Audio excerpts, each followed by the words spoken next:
And welcome to episode number 5 of the OBRY Hours. I'm your host, John Mactimus. I know it's been a long time since I've made anything. There's a lot of good reasons for that. I'll discuss them briefly. Maybe not even discuss them, really. A little bit. So, first off, I've had at least one infection, and it's had nothing to do with COVID. It's not like that sort of infection. You tell the scared little sheep that you know that you had an infection in your sinuses, and they take a step back. It's just ridiculous. So it was a local infection, right where the sinuses drain into the throat, right there. So it was painful too. I'm not sure if it's gone. I'm gonna have to check. I've tried a number of more natural approaches, of course, and none of those worked. I got bupkis. So I finally went to an urgent care and got a relatively, I don't know if it was a really strong antibiotic. It was I want to say it was a 10-day. I don't think it was a 2-week regimen, but I'm going to have to probably call my PCP and tell them they might want to put me on a little bit longer. There's still some pain. And unfortunately, one of the ways you can tell that you have this infection, this sort of infection, is halitosis, which for me is, I would think for anybody, but for me it's kind of a big deal. I don't like having bad breath. Who does? And so that, because it's an infection and, infected tissue, and it has a smell, so it'll give you halitosis. There's various things that can give you halitosis. It can be something going on in the mouth or the teeth. And I had that checked out recently and actually had to get a cavity filled. But my teeth are in really good shape in general, which is good news. I also made appointments with some doctors just to get various things checked out, because I'm actually 2 treatments away from being done with Rituxan, which has been a 2-year hike. And that leads me to the second reason. So Rituxan, it's not technically a chemo. I think they call it something like an immunotherapy, but it's used with various forms of chemo. In fact, when I very first started, I had to get chemo almost 2 years. No, it's over 2 years ago now that I started that chemo, when I had a number of tumors, very enlarged tumors. One was so large that it has caused deformity in the area where it was, just to the tissue and everything. Now that it's gone, so serious business. And yeah, I tried more natural remedies than you can imagine. Many of them suggested to me by, I'm sure, a lot of people who meant well. Maybe some of the people didn't mean so well. Maybe they were fakers who were posing as one of us, but really just meant to do me even more harm. I'm not sure. I appreciate when people try to give what they believe is good advice about things. I know we're all in the dark. There's a reason why Henry Kissinger can live so long, why a Rockefeller can live so long, why a Rothschild can live so long. Because even though they push systems, like communism, going back to Animal Farm, right? Even though they push systems like communism where all of us are equal, they are obviously far more equal than others. So we are in the dark. I get that. And we're trying, and we do try to help one another, and I understand that. And I can appreciate that. I don't disappreciate it. But the thing is, before you try to help someone, make sure that whatever it is you suggest, because, some of these people that you may try to help might not be as wary as myself. I've been through this for years now. Make sure that whatever it is that you decide to suggest has some sort of basis in reality, in fact. Maybe you should do some reading on it that is a little deeper than superficial web pages. Because one thing is, every time somebody sees an alternative method, or when somebody claims a cure, like let's say you remember G. Edward Griffin's little documentary he did some time ago, A World Without Cancer, in which he had claimed over and over again that there was a substance contained within, I believe it was, I don't want to say it was apricot kernels. It was, there's a substance in that, okay? It's, I just can't remember it. Anyways, so the whole claim was that, enough of a dose of this, or correctly administered, it will cure cancer. And the thing is, I ate those freaking things for over a year straight, and a lot of them. It wasn't half-hearted. I didn't do any of those things half-hearted that I tried doing as treatments before I finally had to get chemo.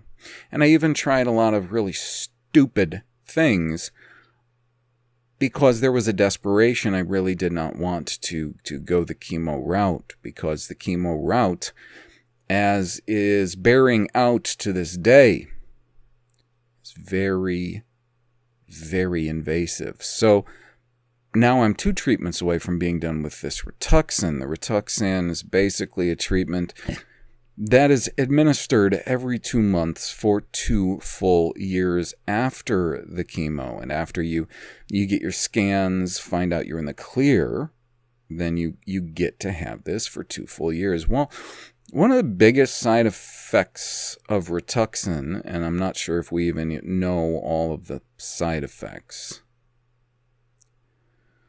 is and it's in a whole family of these MABs, okay? Because it's called Rituximab. Rituxan's brand name. Well, one of them that's not disputed, it's pretty well known, is anxiety. And I've got it. I've got plenty of it. In fact, right when the CHOP chemo was ending, because the CHOP chemo is scheduled to go over about 4.5 months, and it's essentially every 3 weeks you get it. You get basically 3 weeks to try to, recover from that, and then they hit you with it again. And they do that.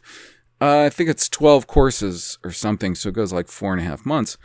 By the time I was about through with the chemo is R-CHOP, so there's 4 other elements to that, and Rituxan. The other 4 are the other 4 are a little more focused, specifically the chemo, the killing of the cancer cell and whatever other cells they happen to come across, and also prednisone is the P in CHOP, so you got to take prednisone like the whole time, and it's a hellish kind of nightmare. At the end of that, at the end of R-CHOP, because I'm getting Rituxan the whole time, so every 3 weeks I'm getting this huge dose of Rituxan. About the same dose I get now, but it's spread out every 2 months instead of every 3 weeks. So towards the end of that, what happened was I developed, and we don't know how in tandem all of this was, these gut issues. And what I found out was at least an aggravator is So when you think of anxiety, I don't have anxiety in the sense that I worry. It's not that kind of anxiety. It's something that actually affects you physically. So, and it can be brought on by like mental. It can be brought on by mental strains. You know, like this morning, I'm going through numbers because there's a good reason to test the occurrences of numbers in OBRY, in Hebrew, to make sure that they're being represented correctly. There's a number of words that are used as numbers and are represented as certain numbers, which I think are, at best, I think they're suspect. Because they're inconsistent. All right? And so I'm going over this. I just decided to go over this because I was translating something and that thought occurred to me. Because I'm looking at this verse and I'm seeing this word that I know is a number. And I know it's that number, but it's being represented in 2 or 3 different ways in this verse. And because of these different representations of it, it's actually being translated as a different form of that number. So the number was 7. But if it appears just as its root, Shabo, 7, okay. But it can appear with the so-called feminine E ending, with the T cap, which is it's a very interesting phenomenon. The T will actually go on top of the E feminine. And then sometimes you'll get an additional E feminine after that. That's why I call it a cap, the T cap, because it seems like that T oftentimes caps a feminine E. Oftentimes it would appear so that you could have other suffixes after it. It's a little weird. Don't want to get too bogged down in that. But you could also have it as Shabout, which they say is a feminine plural, and I'm not convinced of that. You can see it as Shabuim. You can see it in a lot of ways. One of the ways that it really stands out, which is, again, a good illustration of how do I know that what they're translating as a variation of 7 is in fact accurate. The verse in which Lamech, so it would have been in like Genesis 4, which Lamech says, if Cain should be avenged 7-fold, then let Lamech be avenged 70 times 7-fold. But all 3 of the occurrences of that Shabo word, and they are in different forms in that verse, brings to light the issue that they are in different forms. They're oftentimes translating them as the same number. And sometimes when they're in the same form, they are being translated as different numbers. You can find the number 1, which is a had or a hot. Either, AHD or AHT, a had or a hot. To me is weird. Same thing with 2, which can be represented as Shani, Shanim, or Shati, Shatim. Again, strange, not sure why. The only thing I can think of so far with 2 and why it's represented in those 2 different forms with, of course, different glyphs, and they matter, is because, and I haven't looked into it too deeply yet, so this is just speculation, is because, for one thing, Shanim, a lot of these numbers are actually taken from something in our reality, our nature, this world, which sort of reflects that number. Like Arbo has a lot to do with being on all fours or crouching. You see the correlation between the number 4 and the crouching or going on all fours and crouching down. It's even used in sometimes in sexual terms. And it means exactly what it sounds like. Okay?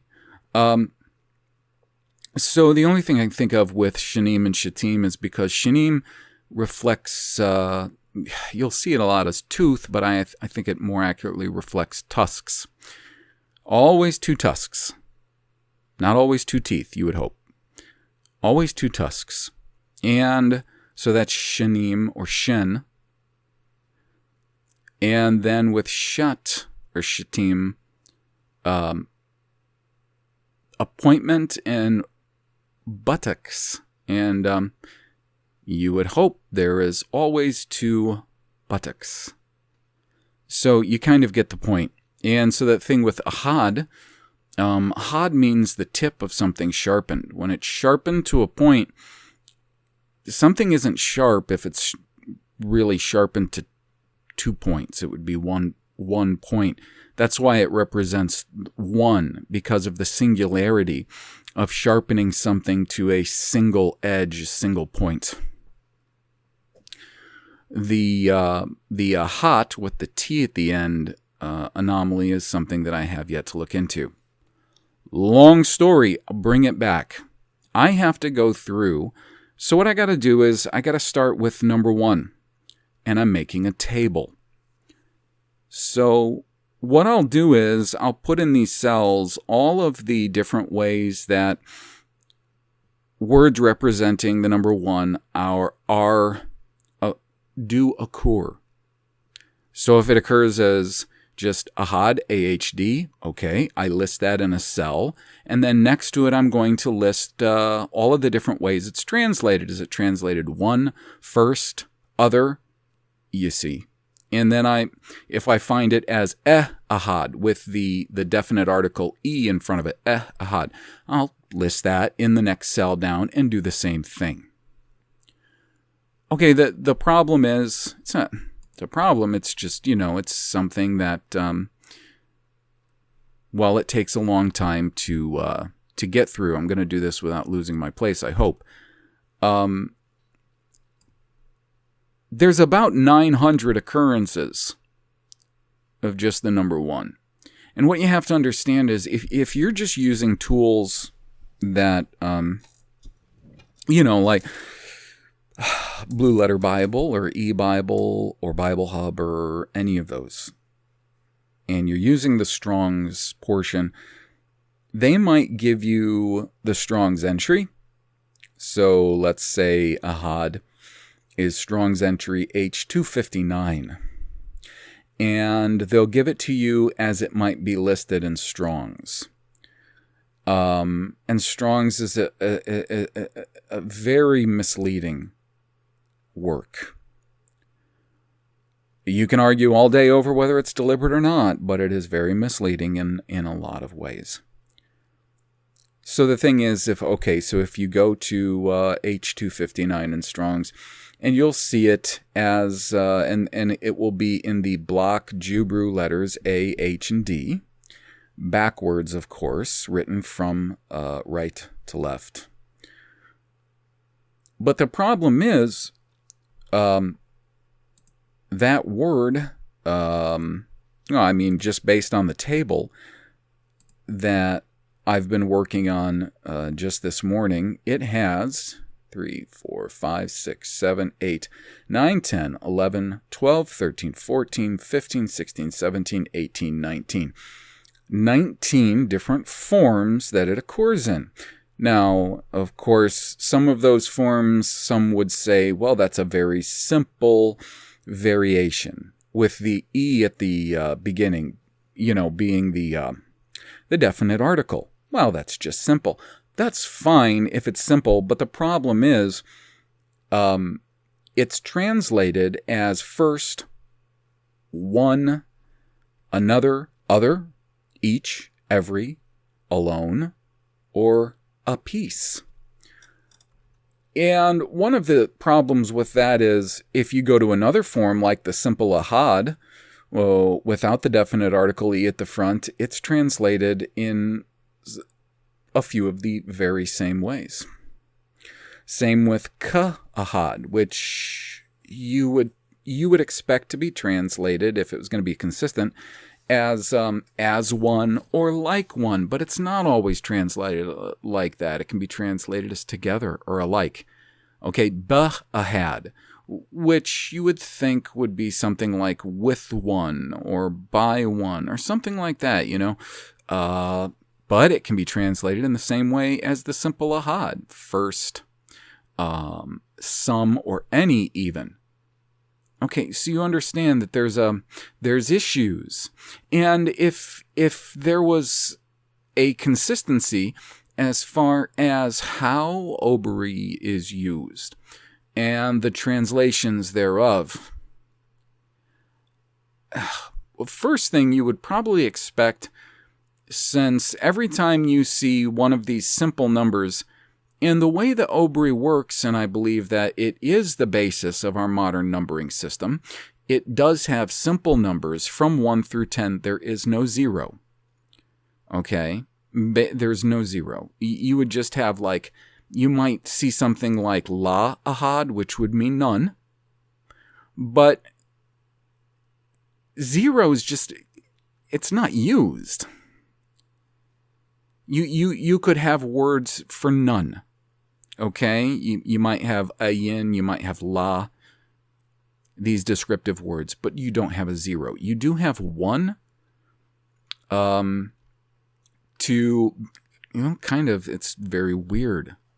You've got 1 through 11, and then once you get to 12, you start seeing these combinations of numbers, which is the word for 10, osher, with maybe the word for 2, shanim or shatim. And then forward, if you have 13, you'd have osher, the word for 10, and shalash, or some form of it, which is the word for 2. Sometimes you'll have that feminine ending too.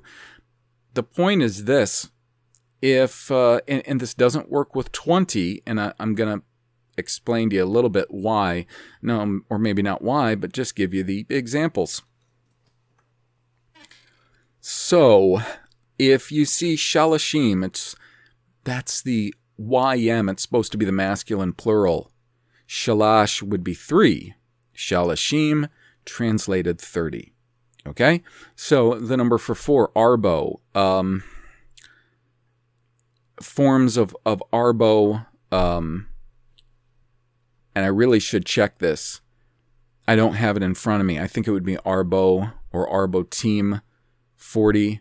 But hamashim 50, shashim 60, and it goes up like that. Shabuim 70. Okay? So you would kind of expect that to happen with 10, right? I would expect ahadim with the masculine plural for the number 1, ahad. Ahadim to be 10. It's not. The word used for 10 is osher. And what's truly bizarre is this. So if shalashim is 30, then what you have to do is you have to multiply shalash 10 times to get 30. Right? So why isn't ahadim 10? It's not. It's osher. And the funny thing is, why isn't, you can't have shanim as 20 because shanim is 2. Or shatim is 2. What the word that's used mostly for 20 is osherim, which is 10, the root 10, osher, with that masculine plural, osherim 20. Do you see the inconsistencies? So, let me try to bring that back around. So I've got to check all of the occurrences so that I can see, does 1 occur as ahad, ahd, ahad with the e on the front, ka ahad with k on the front, be ahad, or it can occur as ahat, aht, or u ahat, ma ahat, ba ahat. It can occur as ahat oshere, which would be 11. You see what I mean? The most common translation of one variant words is one. That's the most common, one. And out of the almost 900 occurrences, it is translated one in roughly around 800 of those times. So what I have to do is bring all of those occurrences up in eSword, in the KJC. KJC? Yes, the KJC function. And then I put that in the Hebrew Old Testament Plus module, and I float the mouse over each occurrence and read each verse to find what form of a hod or a hot it occurs in, so I can put that in the table cell. I don't put every occurrence in there, but, if I find ba'ahat in the one section, then I have to make sure that in the cell next to ba'ahat, the word one is written. So when, if you do that for a very long time, it's tedious. And what will happen is sometimes the tedium, simply the mental tedium of doing that or looking at that, even though I use blue blocker type glasses when I do this long-term reading of the screen, it'll still get to you. It'll get to your eyes and everything.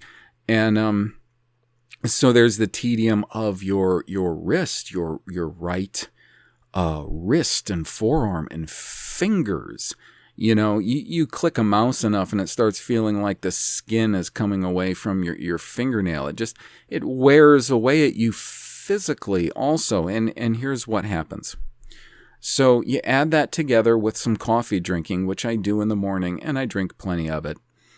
Not in like ridiculous amounts, but I drink plenty, like all morning. If I get up at 1 a.m. to try to study until I have to start working at 6, 7 a.m., or usually it's when my son gets up, and then I have a number of things I have to do. Even if it's before I'm going to go out and work as a carpenter or contractor, or if I'm going to stay home and work at my home business, I've got a lot of things to accomplish. So what'll happen is, if you put all of those things together, so physical anxiety symptoms manifest, and they are the truly difficult part of dealing with an anxiety disorder brought on by this so-called immunotherapy medication. The way it first manifested right after the CHOP was over nearly 2 years ago was an extreme swelling of the gut. And in extreme cases, of course, my gut would swell so badly that, I just about looked pregnant. I would have a very swollen gut. Now, I'm already not thin in the sense that I already have a bit of a gut that doesn't hang down, but it does stick out. And if you swell it, from essentially it being a very real physical side effect of acquired anxiety. It can really swell. Somebody's gut can, really swell. And you know that. It's, we were made to feel bad about children in Africa for, right, all those years with those Sally Struthers commercials. So the gut can swell. And so that's what was happening at first. And now the horrible thing about it was just about the only way to treat it. Because I still have to take a couple of medications now, having to do mostly with the chemo and other stuff. But I'm really anti-medications. I don't like to take them. I'm just not one who's ever really taken them freely. Even though I was a street drug addict for a long time, that still shouldn't take away from the fact that I don't like taking medicines. I don't like taking pharmaceutical medicines. Okay. But the problem is to deal with the anxiety. You try to deal with it in your mind. Okay, you try to tell yourself that, say, okay, so some of the symptoms. One symptom can be a tightness in the chest. Now, when somebody gets a tightness in the chest, if they're in their mid-40s, that can be alarming, especially the first few times that it happens. But, even after it's happened a number of times, every time it happens, it can still cause stress. And then what it does is it becomes a cycle. Okay, the things feed off of one another. The physical feeds off the mental feeds off the physical, and so on and so it goes. Okay, you can have that. You can have tightening in the chest. You can have, again, the swelling in the gut. Now, the swelling in the gut can also cause pressure on the chest. And I even went in a while back to the ER to try to get my heart tested because I was seriously concerned. And here's the thing, they just gave me a benzo, and it all went away. I was having very serious, very real physical things going on, and they gave me a benzo, and all of it went away. So besides for like laying down or reclining, and sometimes laying down isn't even the answer, because laying down can come with a set of anxieties too. If you're having any kind of anxiety issues and you lay down, one thing is, if you lay down on your side, and I sleep on my side or my back. I don't lay down on my stomach or anything. It's side or back, and usually side, one side or the other. And you press your ear to the pillow, you'll hear your heartbeat. And even just the presence of that heartbeat can cause anxiety. If you lay down and you're in a state of high anxiety, in my case, and I don't know if this is everybody, but in my case, a lot of my anxiety manifests themselves, and this could have something to do with the way that your body is a conductor and how energy can come in or leave through the head or the feet. My feet won't stop moving if I lay down. And so that doesn't really help either. So what happens is you wind up in a place where essentially about the only thing to do about it is to take some kind of a medication that is geared to deal with it. And now I already take a regular medication a few times a day that it's not a benzo or anything, but the thing is I have to keep a benzo around as a breakthrough medicine because it's literally the only thing that will take away the physical effects. And believe me, I'm the kind of person who will actually fight against those effects when they come on. I don't go running for Mother's Little Helper because I don't want to get dependent on anything. So I'm the type that will tend to fight it. And this isn't every time. I mean, sometimes it actually does go away. And that's why you do have to fight it. You can't just give in and take that breakthrough benzo because you're going to get dependent. Even if you don't get addicted, you'll get dependent, probably. And mentally dependent can be just as bad as physically dependent, though with benzos like alcohol, physically dependent can mean that withdrawals are extremely severe and could even lead to death.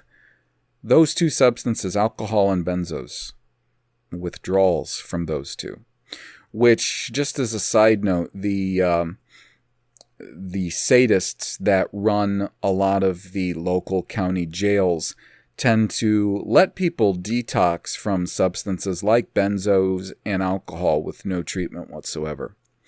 I've seen people die in jail. because they weren't treated. And people's families, they got very, very little recourse when they're abused like that in local county jails and in the prison system. Eli James just did a program with Andrew Carrington Hitchcock on Eurofolk Radio recently about that and how abusive the prison system is, especially if you're someone who simply is aware of races and the difference in races and the difference in peoples. That's all you got to do, is be aware and be vocal about it, and you will be treated very badly in their system. Just know that. So any of you out there that are becoming aware and you want to start speaking out on it in some way or another, just be aware that if you're set up in some way, which they set people up all the time, okay? Edgar J. Steele was set up. The guy from Church of Creator, Matt Hale, he was set up. They set people up all the time. Just know that if you end up in their system, they are brutal. They are sick. The jail and prison system in the United States is only slightly different than it was in communist Russia, because the same damned people are running it.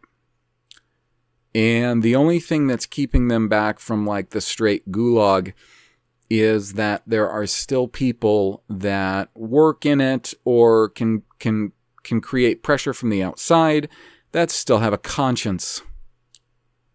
But, I'll tell you, I am constantly sending out feelers to everyone I come in contact with, or bringing up issues that people that I know don't like or don't want to talk about.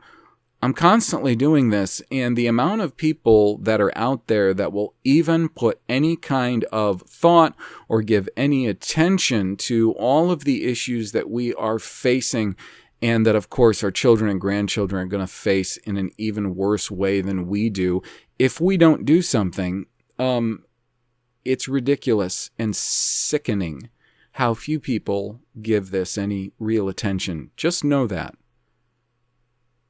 For those of you who are listening to this that have been at this a long time, or have educated yourself as to the way things really, really are, you'll know this.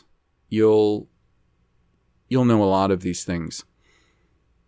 If you haven't, read the book, The Anti-Humans, by Dmitry Baku, about what the communists, the Reds, and Reds doesn't specifically mean communists. Reds refers to a specific tribe of people who have historically always imbued their movements with the color red.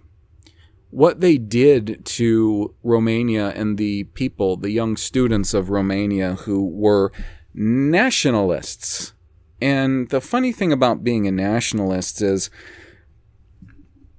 the idea of being a civic nationalist, which I know a lot of people who are like, supposed truthers and all that stuff out there, and they're civic nationalists. That's just ridiculous. They're not seeing their points of view out to their logical conclusions. I'm sorry. And I don't say that in the sense that I just hate everyone else. It's the fact that nations were established by Yahweh, God. And they are real, and differences between peoples are abundantly real. And that's not even the most important part. The difference between different people's gods is remarkably, poignantly real. And it's one of the reasons why people out there who are just such rabid constitutionalists, I really tried to bring this fact up, is you guys got to understand how aggressive the Constitution is against us Israelites, against Christianity in general. Okay, well, specifically the Bill of Rights. The Bill of Rights, of course, is integral with the Constitution. Believe me, they were pushing those kind of things. The ideas that undergird the First Amendment in the Bill of Rights, they were pushing this in the colonies long before the Constitution, and for a very good reason in their eyes. Those things are massively important. So, all right, done with all of that. Wanted to give you guys an idea of what's been going on and all that. I usually do have a pretty good amount of material. When I don't have a pile of material, I could probably sit here and talk to you for a few hours. I don't think it would be too much of a problem. But here's one of the issues. So when you get that physical anxiety, if you get the pressure in the chest, if you get the swelling in the gut, and all of that pressure, one thing that I found out was that it was even hard to talk. Because if you have extreme pressure in your chest or your gut, anybody who has talked recently knows that you actually have to use muscles in your diaphragm to speak, or to speak correctly. And so it can make things really difficult. Oh, hey, listen, there's one thing concerning tables that are being made. So I started publishing about a month ago the table that includes, it's an exhaustive OBRY biglyphs roots table. I started publishing that on the website, OBRY Project with a K, .info on the resources page, exhaustive OBRY biglyphs roots table. Here's the problem. I set up all of the bookmarks for that table so that anybody could very, very easily navigate and find whatever combinations of roots pretty easily via the bookmarks that I created in LibreOffice. The problem is that there may be a glitch in LibreOffice or something, and I'm going to have to try to contact those people, or my friend who has been working on the Our Software, AUR, Our Software, that uses OBRY as its orthographic basis. He's looking at that, and one thing he told me is this may actually require rewriting part of the code of LibreOffice, which LibreOffice is open source, so you can actually do that, and you can amend the code. Now, I don't just expect him to do these things, because I don't really expect anyone to do anything. I like when people can help do things that I do. One of the problems I've found in the past is that oftentimes the things I do are very specific to my knowledge. And so it can be very difficult for others to jump in and help. I'm glad when they do, but for all of those who offer help, it can be limited, and it can be limited in time, and it can be limited by your the things that you give focus and attention to. All of these factors. I don't tend to like to expect things from others. So if he's able to do that, that's going to, fantastic. It'll fix that problem so that I don't have to go other routes. But you need to know that if you use that OBRY biglyphs roots chart, you'll be able to scroll through it, but you'll not be able to use the bookmarks to make it very, very, very easy to navigate. Once I realized that, then I realized that every other document that I have published that has those bookmarks for ease of navigation, they might not work either. So it may be that I have to install Office on my computer and just transfer all of these over into Office, hope that the bookmarks remain consistent when transferring, because you can open a LibreOffice file in Office, and it can be basically editable sort of like right away. Sort of. Maybe I can do that and then export it as a PDF from Office. Because I really don't want to create all these bookmarks in Acrobat. Because then every time I change that table, I have to change the document in Acrobat, and that's difficult. Because Acrobat doesn't have the same kind of functions as far as making and expanding cells and so on and so forth that LibreOffice or MS Office would have. Okay, so there's all that. Now, one of the other reasons that it's been a while since I've produced anything is because, not only am I working on, tabular material, also inching my way through a current chapter in the book on geography, and the current chapter is rivers.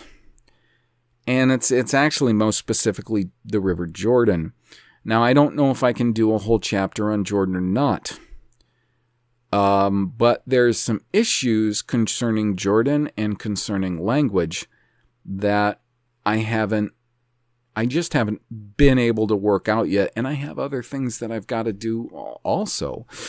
One of those things is I agreed to participate in Eli James's Patriots Day event. If you want to find out more about it, he does mention it, I believe, in last weekend, not this weekend, because today is March the 1st, so last weekend. He probably would have recorded it on February, I don't know, somewhere around the 19th, that weekend's Restoration Hour, where he mentions the event. And if you want to go, if you think you would be able to make it to that location, that area that he mentions where it's going to be, and so on, get a hold of him, because it is invitation only. It's not an open thing. So I'm working on a presentation for that, which is basically going to be about a 45-minute presentation, which should consist of somewhere around 9 pages of text.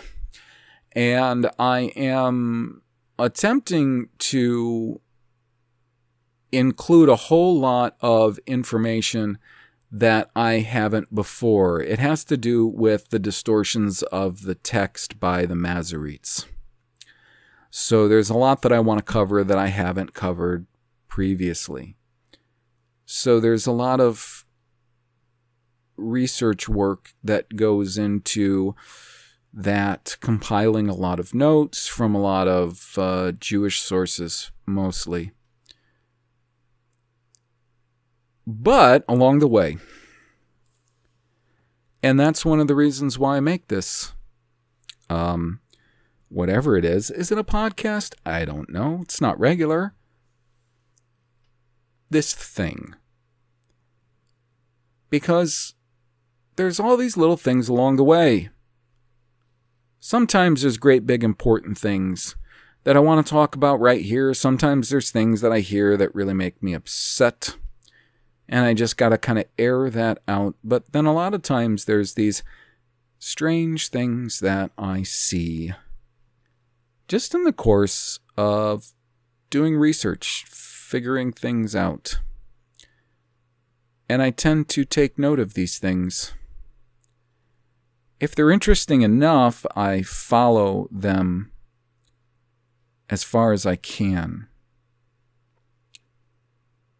And the first thing that I wanted to talk about a bit is the idea of Anian. A-N-I-A-N. And that would be with a capital A because it's in reference to a proper name or proper place, in fact. And you know something? Before I start that, I want to keep everybody keep 2 things in mind, that if you're not aware of these content creators' channels, please make note, be aware. I don't know if I'll have the time to. I'll try to actually just put their links in the description. So you go to their channels and they have some very interesting material. Some of it I find just brilliant. One is a subscriber of mine, and she goes by Flat Fact from Australia. Anyone who is familiar with, that guy who basically his whole deal is just the model that the enemy has been using for a long time. So they get in front of things so that other people think, well, somebody else is on it. I won't go and do my own research on it. And he's been right at the forefront of doing that. He's been pushing the Great Reset idea for a long time. He mentioned her,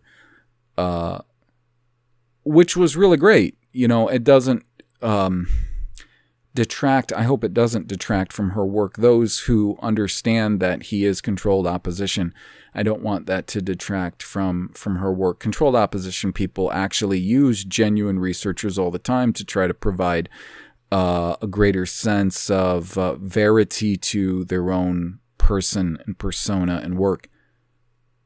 So, Flat Fact. I will, yes, very much try to put links in the descriptions. The other one I found, my brother sent me a link. His channel is called Hey Dude, and it's he's geographically English. And he's a white guy. And of course, if he heard me saying these things, at this point in time, I do believe that he would think that they were inconsequential. However, I don't think that way at all. And in fact, the Bible doesn't either. Because even though everybody in the Bible is very similar, all of these nations that are the central figures in the Bible are all very similar. Genetically, they're not the same.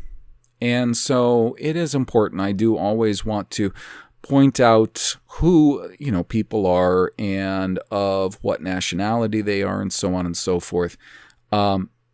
And I think based on the email address that this gentleman is Polish, or at least, that has that background. Now, I have like few generations or so back in my family. I think there's some Polish. It didn't show up on any of the tests that we had, the various, 23andMe kind of tests. But I thought there was somebody at least with a Polish name. So that's kind of interesting. You can have a Polish name and not actually have a lot of Polish blood in you. Yeah, same thing works with names from the Reds. They have a lot of names that are just like ours, and they fool you, and they fool me, right? Because of that name. So anyways, I'll put that link. He did some stuff on the Dead Sea Scrolls and how untrustworthy they are as a source, and I think it's phenomenal because I don't trust anything about the Dead Sea Scrolls, and I haven't for a really long time and for a lot of reasons. And he's really sharp too, because he figured out right out of the gate that the Great Isaiah Scroll was in there as an anchor. Everybody looks at it like, this Great Isaiah Scroll, and it's so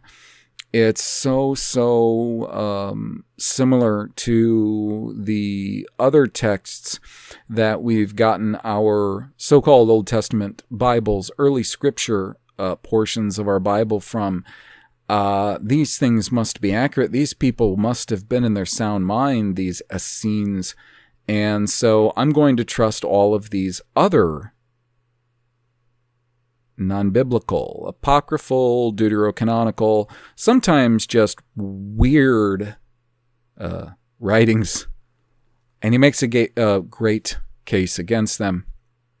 I would have thought anybody who is aware of our situation and the Reds, the you-know-whos, and what they're up to, would be suspicious of the Dead Sea Scrolls just from out of the gate. Because of how remarkable a story undergirds them. And in my opinion, a stupid story too, because that would just be a stupid place for a shepherd boy to want to lead his goats to feed. Just really stupid. He must have been just absolutely thick. But that's another issue. So now that I've mentioned those two channels, they're really good channels. Flat fact, really interesting stuff on our channel too. Anyways, Anian, capital A-N-I-A-N, Anian.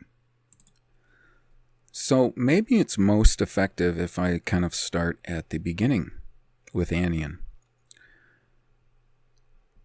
Anian. Well, Anian, the word Anian, A-N-I-A-N, refers to a geographical place, whether real or imagined. I think it's actually quite real, and was very real and very well known for a really long time. Now, everybody keep in mind that I have not had the time to research, concepts like grand solar minimums and maximums and warmer and cooler spells like other people have. And there are a lot of shills out there that are putting out information on this stuff. So you always got to be careful whose information you believe. And really, all of us have to do our part in hard work, or looking as hard as we can, even if it's just checks and balances, checking other people's work. But anyways, I haven't done much work on that, or on the stars and the heavens and them as a timepiece, and they are a timepiece. Now, how that timepiece works exactly, I don't know. I haven't had the time to do that kind of work. But my thought was this. Since I am very convinced that the events described in the Bible all happened within the confines of the North American continent, and that is, for one thing, one of the reasons why the people who anyone in identity can clearly see by their fruits, by their marks, are the Israel of the Bible, why they have come back to this land en masse in the latter days. That's just one thing. So anyways, when you put it there and when you start thinking about all of the different things, like they definitely had, we definitely had relations and commerce with peoples in other lands. Now, when you look at the way that we were dispersed, or actually where we were placed, and as the Noahites among us dispersed, how they dispersed themselves and where they ended up, and where it's most likely they ended up. Most of them in early scriptural times, so the so-called Old Testament, would have likely been based on the names of places that have still survived, would have likely been heavily concentrated in the northern parts of Asia and the northern parts of Europe, and then Canada and North America. And I mean, even Europe continental itself too, yes. And then Northern Asia across the west to Asia. These lands, I believe, in ancient times were all occupied by Noahites. Now, were there Adamites that preceded the Noahites and actually stuck around for some time even after the flood, which the flood would have had to have been local continental.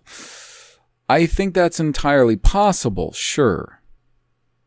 You see, the Noahites being 8 people who remained of the Adamites, and not Adam from Genesis 1, but Adam from Genesis 2. Now, there's a theory that I heard recently concerning what is the big difference between the Adam of Genesis 1 and the Adam of Genesis 2, which I think is really an excellent theory, and it bears further research, which I'm doing. And I'm sure we're going to hear more about it in the days to come. But anyways, they were sort of all scattered all around Northern Asia, from west to east, and Northern Europe and mainland Europe and North America. Now, the most sensible and fastest way to travel in between all of these places would be the northern seaways. And basically, the area that we're told is just all iced over most of the time. Is this true? Today, maybe. Although, we're not free to go and explore these regions and find out how much they are telling us is true and how much is not. We're not free to do that. We're not free to do that in the South either. Now, is it colder today than it was years ago? That may be the case. Do we go through periods of greater warmth and greater cold? That may be the case. If we were in periods of greater warmth and then it cooled down, but we had established nations and kingdoms that were actually traveling very quickly all through the north. Because look, if you look at Gleason's map, you will see that the fastest way to travel in between all of these places would be through the north. Now, if it was warmer and then it got colder, would the same people who were used to traveling all of those routes probably find other ways to travel using the same or similar routes? Probably. What I'm saying to you is I believe that most ancient travel between Noahite Adamites was done through what they call the North Pole, the areas around the North Pole, between North America, between Asia, between Europe. Now, I had this theory from long ago, ever since I started to believe that America actually is the land in which the land of Canaan, which was given to our forefathers, was actually in. And no, it doesn't look today like it looked back then.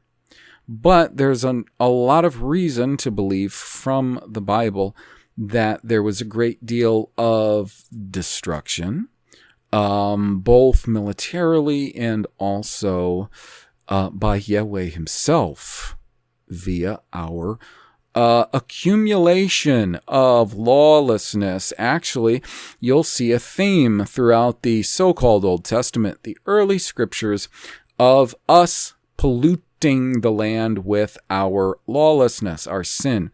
We actually pollute the land when we are lawless, and when we sin, we pollute the terra firma itself. And once it gets so polluted, like in the days of Noah, it was that polluted, it gets cleansed. And a lot of things can be altered when that happens, you see. And you can have different kinds, different ways that places are cleansed. Cleansing can happen by water in various ways. Cleansing can happen by fire in various ways. Cleansing may even happen through earthquakes and so-called mud floods and other natural phenomena. Mud floods are very real phenomena. I don't think they're the answer for everything. Oftentimes there's multiple answers for different phenomena that we can perceive. But they're very real. They do happen. A lot of things happen. The ground can open up and swallow people and buildings and all kinds of things because Yahweh makes it happen. Now, Anian then is a name that I first discovered because I was reading a book called Manasseh ben Israel's Mission to Oliver Cromwell. What this book is it contains, it's sort of an official discourse by this guy, Manasseh ben Israel. And he was, this is the official story. I'm not saying this is the truthful story. It's the official story. He was a rabbi and politician from Holland, in Amsterdam.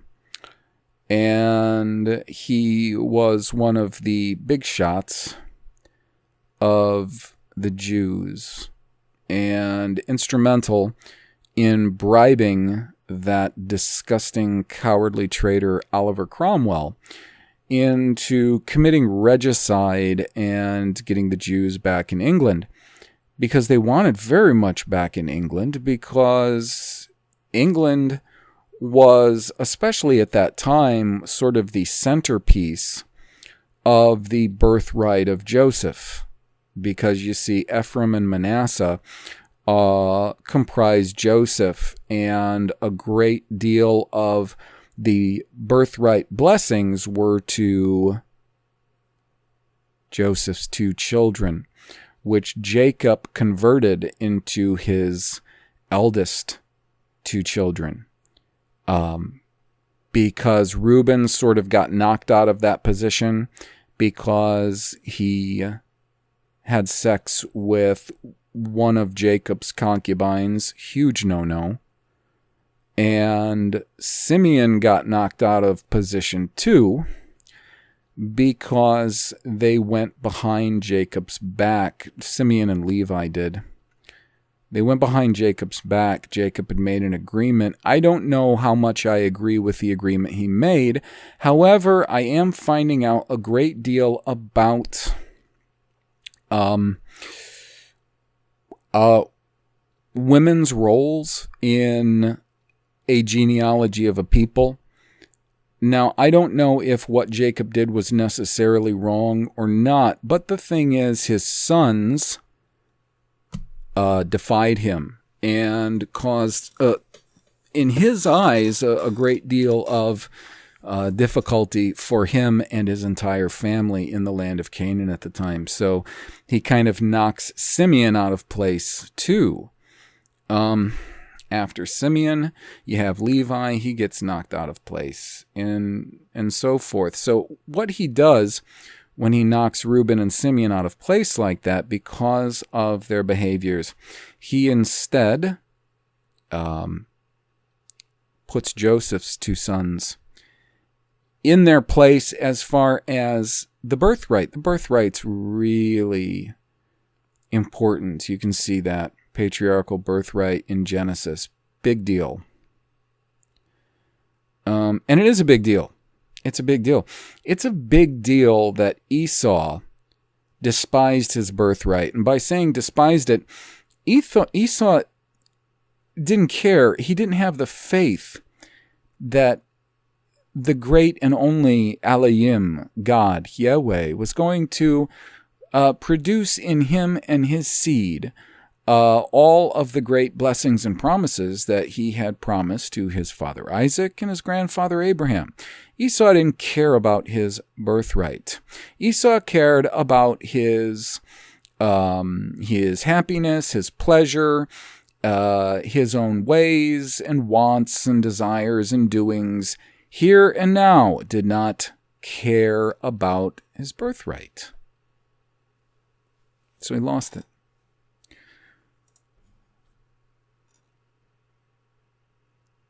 And then later Reuben and Simeon lost theirs to Manasseh, and Ephraim, Joseph's 2 children. So anyways, the way the story goes, based on popular history, is that the Jews were kicked out by Edward I, which is, he was nicknamed Longshanks, they said, because his arms and legs were long, he was lanky. You can always use Hollywood and popular history and myth and stuff as a gauge to try to figure out who the Jews didn't like. And obviously they didn't like Edward I, because they had their boy, Mel Gibson, make him into a pretty horrific villain in Braveheart. And, because Edward I expelled them, and then he had to, after he expelled them, he experienced now a lot of war with Scotland and France. And we know they were pulling the strings in France. And we do know that they have an extraordinarily early presence in Scotland. Scotland is one of the countries that has never ejected them. So you really need to wonder about Braveheart and William Wallace and his motivations, or who it was that was simply financing him and his band of merry men. Okay, it's just something to think about. So anyways, Edward I ejects them based on popular history. They want back. Now, they had been back. I mean, the problem is they want it back. They want it back like we don't have to hide our presence back. Like we want literally back to open up our loan sharking, our pawn shops, our tax farming, our money lending, our central banking. That's the kind of back they wanted. Because they were already back. I mean, they were back. They were in the court of Elizabeth. They were, they were interwoven with the King James I, who was responsible for the King James perversion. They had been back. They were in, but they had to keep things on the down low. They wanted back in a very real, public, sort of visible way. They wanted the okay, and they needed people to really sell this idea to the people of England. They were going to have to affect this sort of thing first off through a coup d'etat of the reigning dynasty. And that's where the idea of regicide comes into play, because the Stuarts, who were on the throne at the time, they were a dynasty along with the Tudors. This dynasty was in existence. Now, I don't see that dynasty as an Israelite dynasty. I don't see basically any of the kings and rulers and princes of Europe as Israelites, any of them. They simply have ruled over us for a long period of time. And you can see this reflected in the visions of Daniel and the complementing sections of Revelation that have to do with these beasts and the horns and so on and so forth. We were not in power. Israelites very, very rarely attained any kind of power. The last time we attained any sort of real power was in Germany, and it was in the 30s. And look what happened. And they have worked very hard to keep us out of power. So the Tudors, Stuarts, no, I don't see them as Israelites. You can look at some old pictures, in fact, of the Tudors and Stuarts, and they do not look like Israelites. I'm afraid they very much, let's just say, don't look like Israelites, okay? Don't find the old paintings and woodcuts and sketches and stuff of them that have been doctored. So they want in a very real way. They knew they were going to have to affect, and that's actually one of the horns that got plucked up by its roots that we see in prophecy in Daniel chapter 7. This little horn that comes up later than the other horns that are in existence, he plucks these horns up by their roots. He did that in England and deposed that dynasty and imposed another dynasty, kind of starting with William of Orange. Oliver Cromwell helped him. Oliver Cromwell, again, not being an Israelite. Look at the death mask of Oliver Cromwell. He looked nothing like us. He wasn't anything like us at all. And then they caused the English Civil War to happen, one of the bloodiest times in English history. They mark their huge takeovers where they pluck up a horn in very similar ways every time they do it. They did it in England with Cromwell, the deposing of the Stuart Tudor dynasty, and the massive civil war. And after that civil war, of course, Cromwell started attacking true Israelites all over within the reach of his dominion. It was an absolute bloodbath. Okay, that was the first horn. The second horn deposed was France and the dynasty of the kings of France. And then they had to slaughter a great deal of people in order to effect a full change in France, which they did. A huge, massive, horrific nightmare of a bloodbath. That's horn number 2. Horn number 3 they did in Russia. You guys got to remember there was a huge amount of ethnic Germans that afterwards there was the great bloodbath on them. They lived in the Ukraine and they lived in areas even east of the Ukraine. It's a pattern. You'll see it over and over again. But the kings that were in power that they deposed, in my opinion, up to this point in time, were absolutely not Israelites. They were simply competition. Whatever they may have had against these people, like the Romanovs or the Stuarts, is irrelevant to what they have against us. This was another matter altogether. So anyways, middle of the 1600s, and Manasseh ben Israel is writing this treatise that's going to be sent to Oliver Cromwell. It's going to be used in a very big way, pushed by Puritans, which were just Puritans were nothing more than a huge group of Shabbos Goy, to really sway public opinion in the,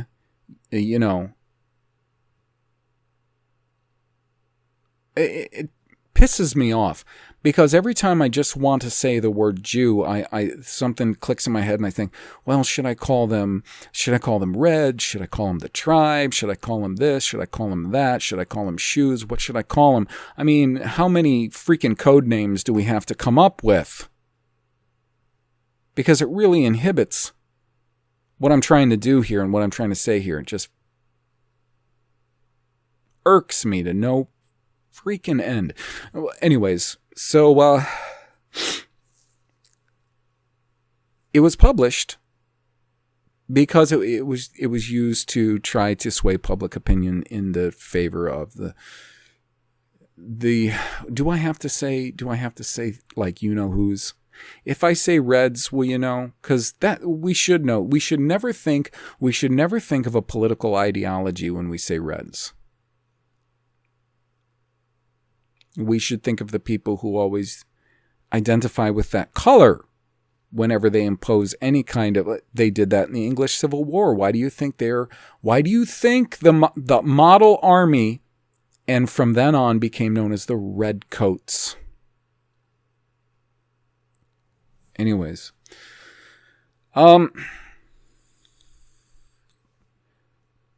so in this this treatise by Manasseh ben Israel, you have to understand one of the things that was going on is there was a lot of commerce happening with America and the Indies. They were setting up sugar plantations. They were setting up places to make rum, tobacco plantations. They were setting up a lot of areas to do a lot of business there. Now, there's a lot of speculation as far as what kept the early peoples, because it was definitely them who had the idea to capitalize on going and stealing the, so-called natives from various islands and coastal regions of America and selling them off as slaves. That was all their idea. That was, their venture. That was Columbus. But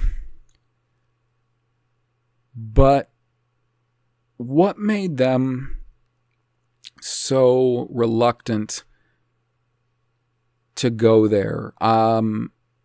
Maybe a lot of it has to do with, for one thing, there weren't tons of Indians like we're often told everywhere. They really weren't. They were in very, very small populations, actually. But there were a lot of giants still. And I've actually found that in some of the older reference works that I have come across.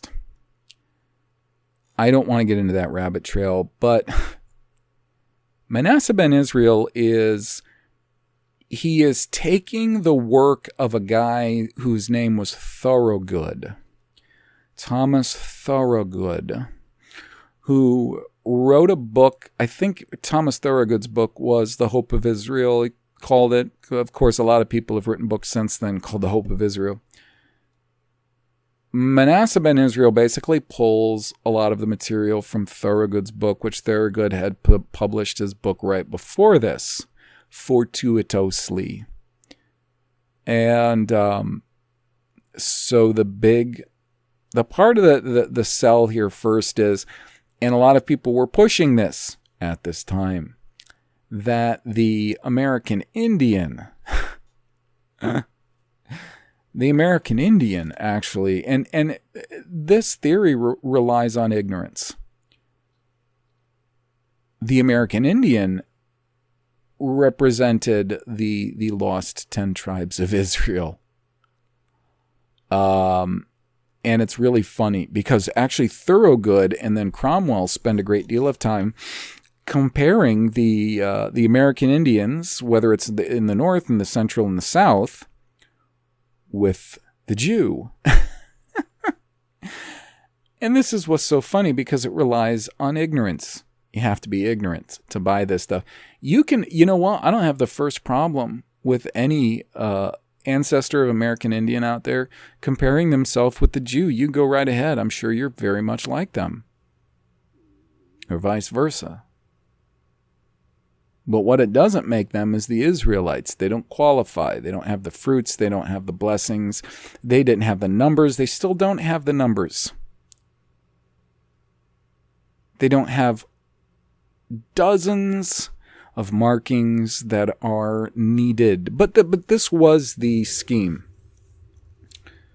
So in this scheme, towards the beginning of the story, Manasseh ben Israel is telling a story that I don't even know it took place. It sounds like a complete horse crap idea because it all relies on, well, there was a Jewish explorer who was down in the area of like Panama, Brazil, that area. So the northern part of the South American continent, the Isthmus area.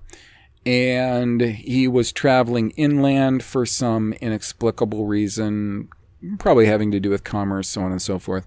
And he starts hearing from an Indian guide about a tribe of his that practiced all of these same rituals and traditions that are biblical and so on and so forth. Now, anybody can make this claim. He had nothing to back it up. And now they start claiming that they believe that they were of the tribe of Reuben. And this is the things that he's pushing in this treatise. But what I found really interesting about it, he starts mentioning some real weird things about history that isn't commonly known history, specifically having to do with America. And as you read through it, you have to wonder how much of that was deliberate or how much of that was actually more common knowledge that has simply been lost and changed since then. So this was supposedly being written in like the 1650s. Okay? And I managed to get some reference books from the late 1600s and early 1700s that have these ideas and concepts in them. Now, while Manasseh ben Israel is trying to push this idea that various American so-called indigeni, and maybe they are, because there's no rule saying that Yahweh couldn't create Adamites and put them in the same land as other races and have them in that same land as well. The difference is who he says can have what and what he allows to transpire. So anyways, he mentions, because he's trying to talk about, he's going off the idea that the lost tribes of Israel left Palestine and where they would have traveled to. And one of the theories is perhaps they went up to the north and to the east until they ended up in the upper eastern part of Asia. And he says, being in the kingdom of Anian. That's interesting. And then again, he makes another mention of this Anian sailing through the straits of Anian. And I thought, well, that's interesting too. And then one of the things he says in there was he says, well, maybe what happened was when Tartary came and conquered the continent, they drove back these Indian peoples, and that's where in my brain the needle scraped across the record and everything came to a halt. And I said, what did he just say? Did he really just say when Tartary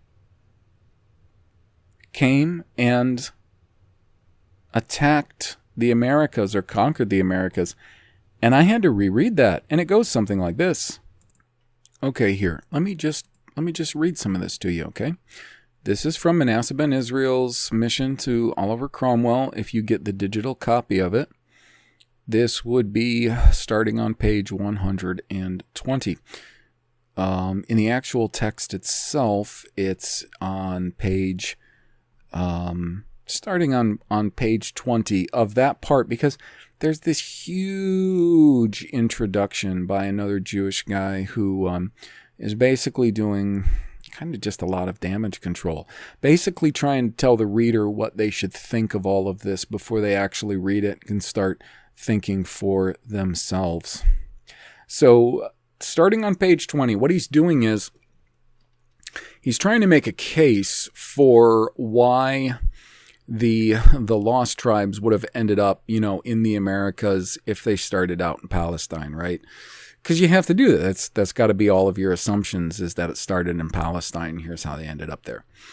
And he makes a lot of mention of various people and historians and commentators and so on and so forth. He makes use of commentaries by rabbis. He makes use of commentaries by Jesuits, which basically are the same thing. So in the midst of the first paragraph on page 120, the digital page 120, let's just say he says, oh, by the way, did you know that at least he gives what may be the true last name of Flavius Josephus? That's right. He calls him Flavius Josephus Acosta, which is interesting because Acosta is a Sephardic last name, as is Costa and Costas, like Bob Costas, who had that late night show. That's right. He's Sephardic. So he calls Josephus Acosta. There's all kinds of interesting nuggets that you'll find in this. You really should go and get yourself a copy and read it. So he says in this first paragraph, just picking up midway through, and truly, they are not altogether mistaken. And he's speaking of the Spanish. He claims that the Spanish thought that the Indians were the 10 lost tribes too. I have a hard time believing that. And truly, they are not altogether mistaken because, in my opinion, they were the first, the lost tribes, they were the first planters of the Indies, as also other people of the East Indies came by that strait, which is between India and the kingdom of Anian.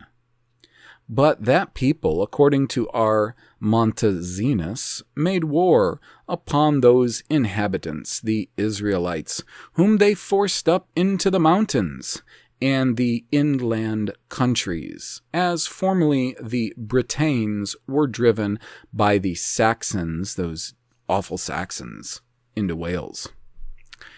Now, and of course that whole narrative, I think, is full of horse crap. So he goes on in section 3, and I'm going to read a decent amount of this because I kind of have to. The first ground of that opinion is taken from 2 Esdras. So now he's going to the Apocrypha, appealing to the Apocrypha, to Esdra 13, verse 40, which we quote as ancient, though it be apocryphal. Get it? We quote it as an ancient text, though it be apocryphal.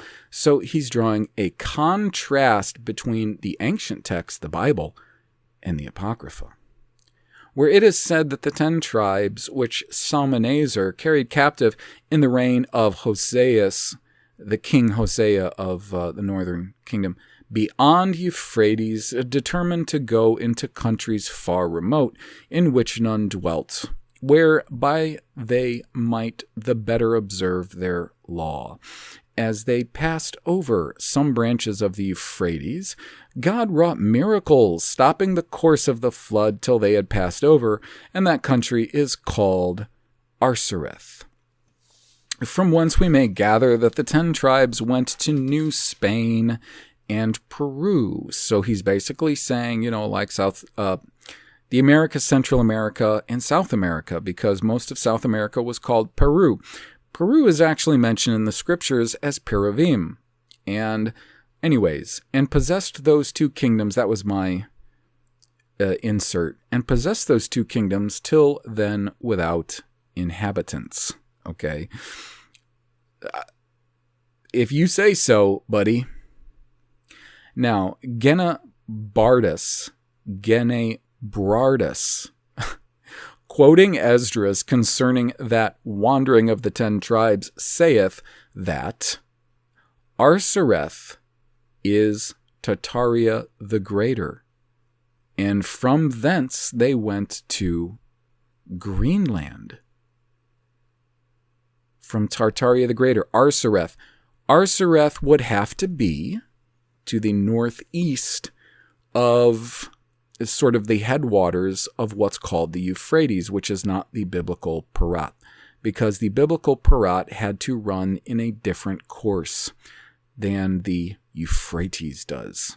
Anyways, From thence, they went to Greenland. So from Northeast Asia, they went to Greenland. Well, that's interesting. Where did they sail their ships to get from Northeast Asia to Greenland? Do you understand that, folks? They'd either have to sail all the way around the southern parts of Asia and Africa and then up to Greenland. That's a heck of a long journey. Or they'd have to sail down and around South America and then back up to Greenland, right? Or they could just sail from the north right over to Greenland. In where? In the Straits of Anian, the Anian seaways. For that, America is lately found to be on that side farther from sea than it is upon other sides, being almost an island, and they might pass from Greenland by the Strait of Davis into the country Labrador, which is, listen to this, which is now called India, being 50 miles distant from thence, as Gomorrah saith in his history. Okay, folks, first off, I want you to understand something. The names of places have all been radically changed, and a lot of it has been done just in the last 5 centuries. Radically changed. Okay, the same journeying of the one fortunate thing is that some names have stuck no matter what they've done. Like Amory. All right, the same journeying of the 10 tribes to India is confirmed by that which M. Melavenda reports. Now, he's not talking about the India that we think of as India. He just said Labrador, India. Anyways, that Arsareth is that promontory which is near to Scythia or Tartary, near the sea, called by Pliny Tabus, where America is parted from the country of Anian by a narrow sea, which also on that side parts China or Tartary from America, so that there might be an easy passage for the 10 tribes through Arsareth to Tartary into the kingdoms of Anian and Quivira. And Quivira, based on all the other names that I've kind of seen, could have had to do with the Western United States area, which in time plant the New World, and firm land, which in beginnis equals Europe, Asia, Africa put together.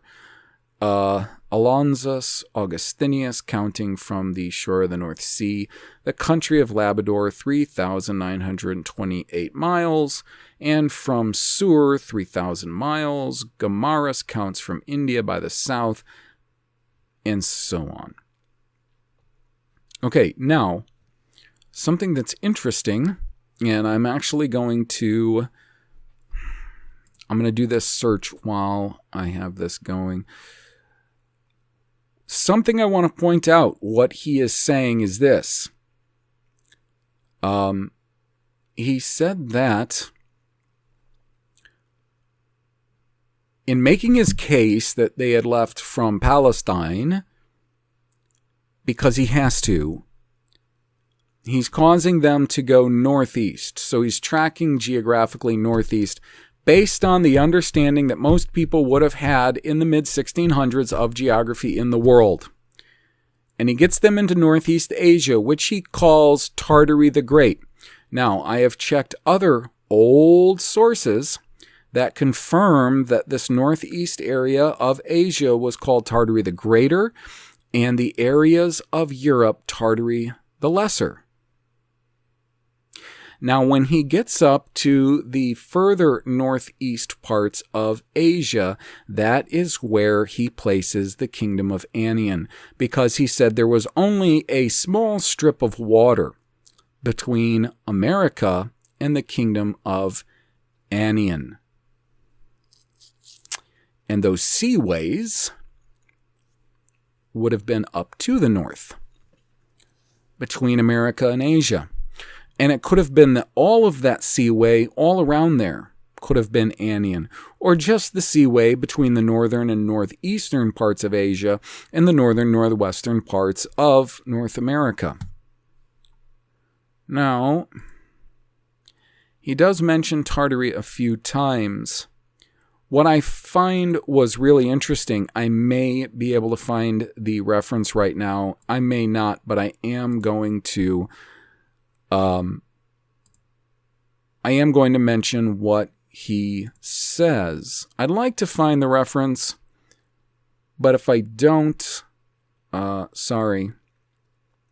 But he does have a lot to talk about concerning Tartary and this kingdom of Anian and the Straits of Anian. What I find is particularly interesting, and I may have to actually just do this one more time because I may have missed it, is that he claims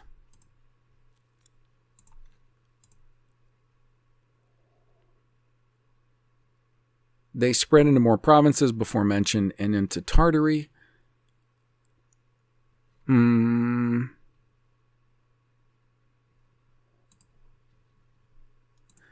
Okay, this is it. I apologize for that brief bit of fumbling around I did just then. So this would be on digital page 106 of the digital copy. To the courteous reader, now this is the preface that Manasseh ben Israel is doing, okay, to his treatise. He mentions the Tartarians a number of times.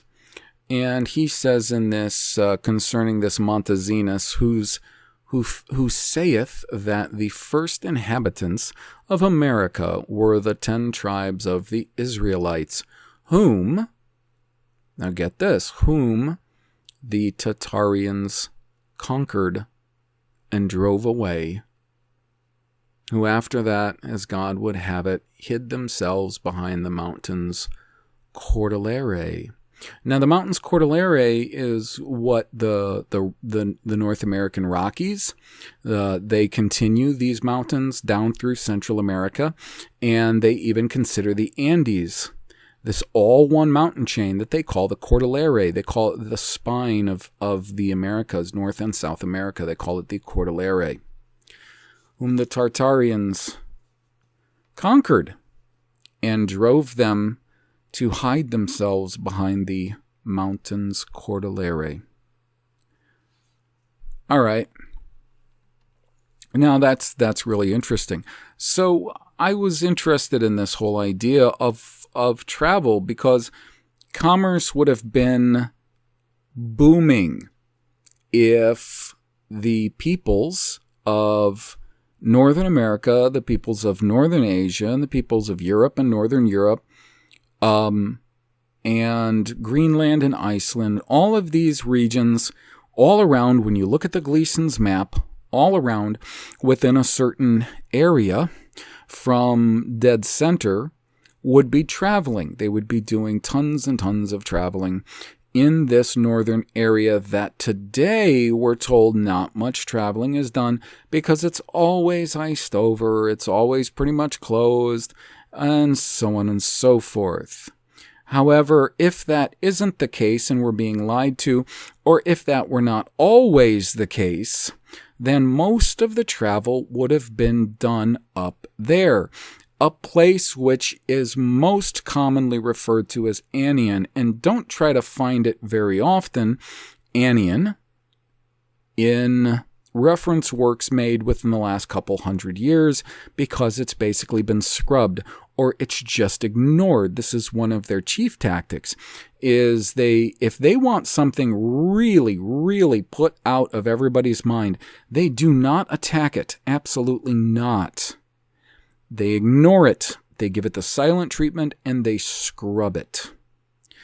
And you'll have a hell of a time trying to find Anian, the Straits of Anian, and the Kingdom of Anian if you go out looking for it. Except you might find the booklet that was based on an article written by a guy named George E. Nunn, N-U-N-N.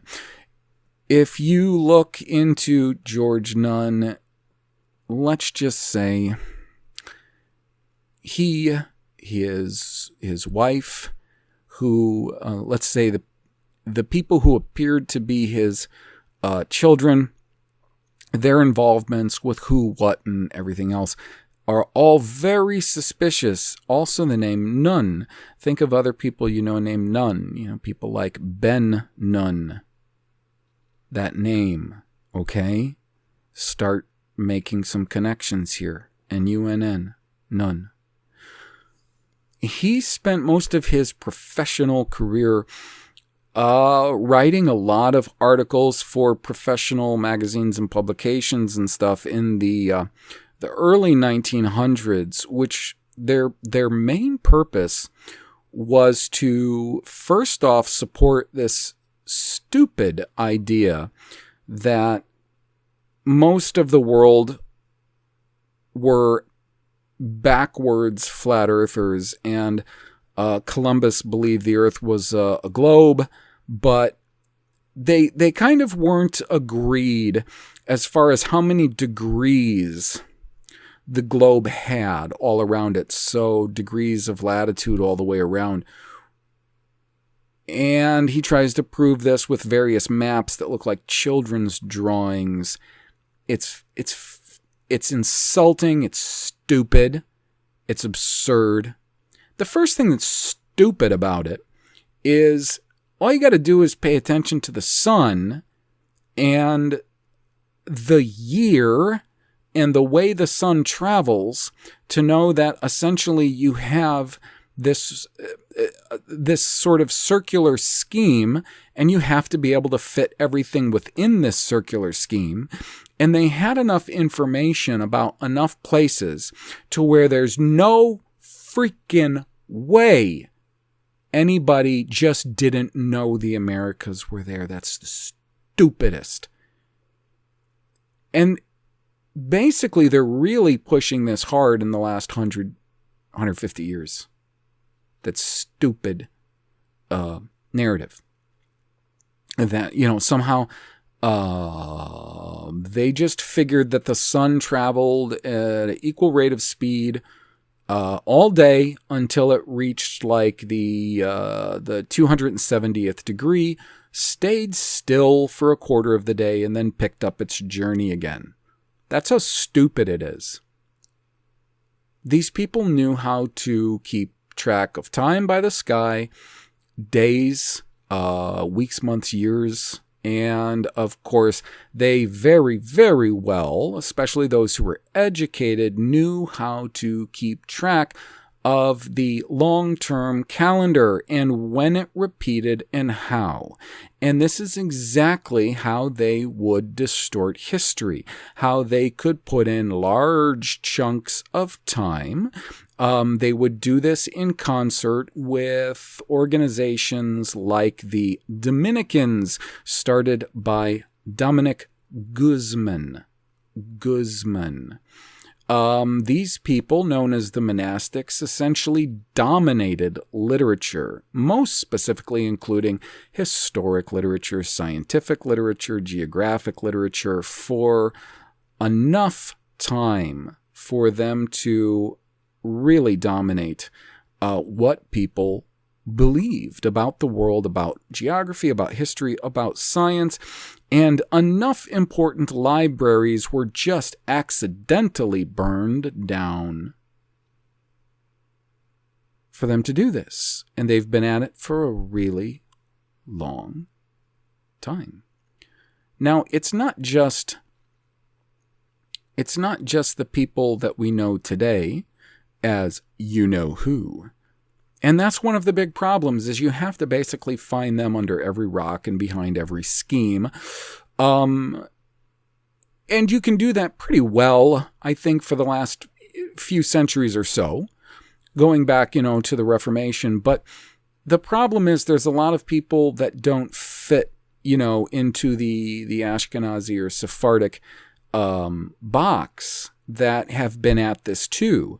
People in high places, people with power, because you need to understand that the Israelites have never had any power.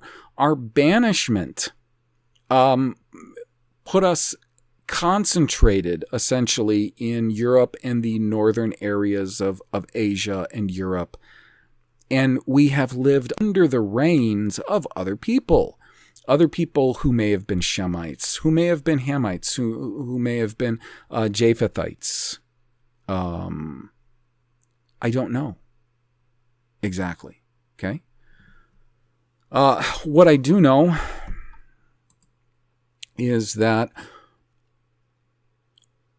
of course, what we see today and what we start seeing as we dig into history, it isn't matching what we've been told.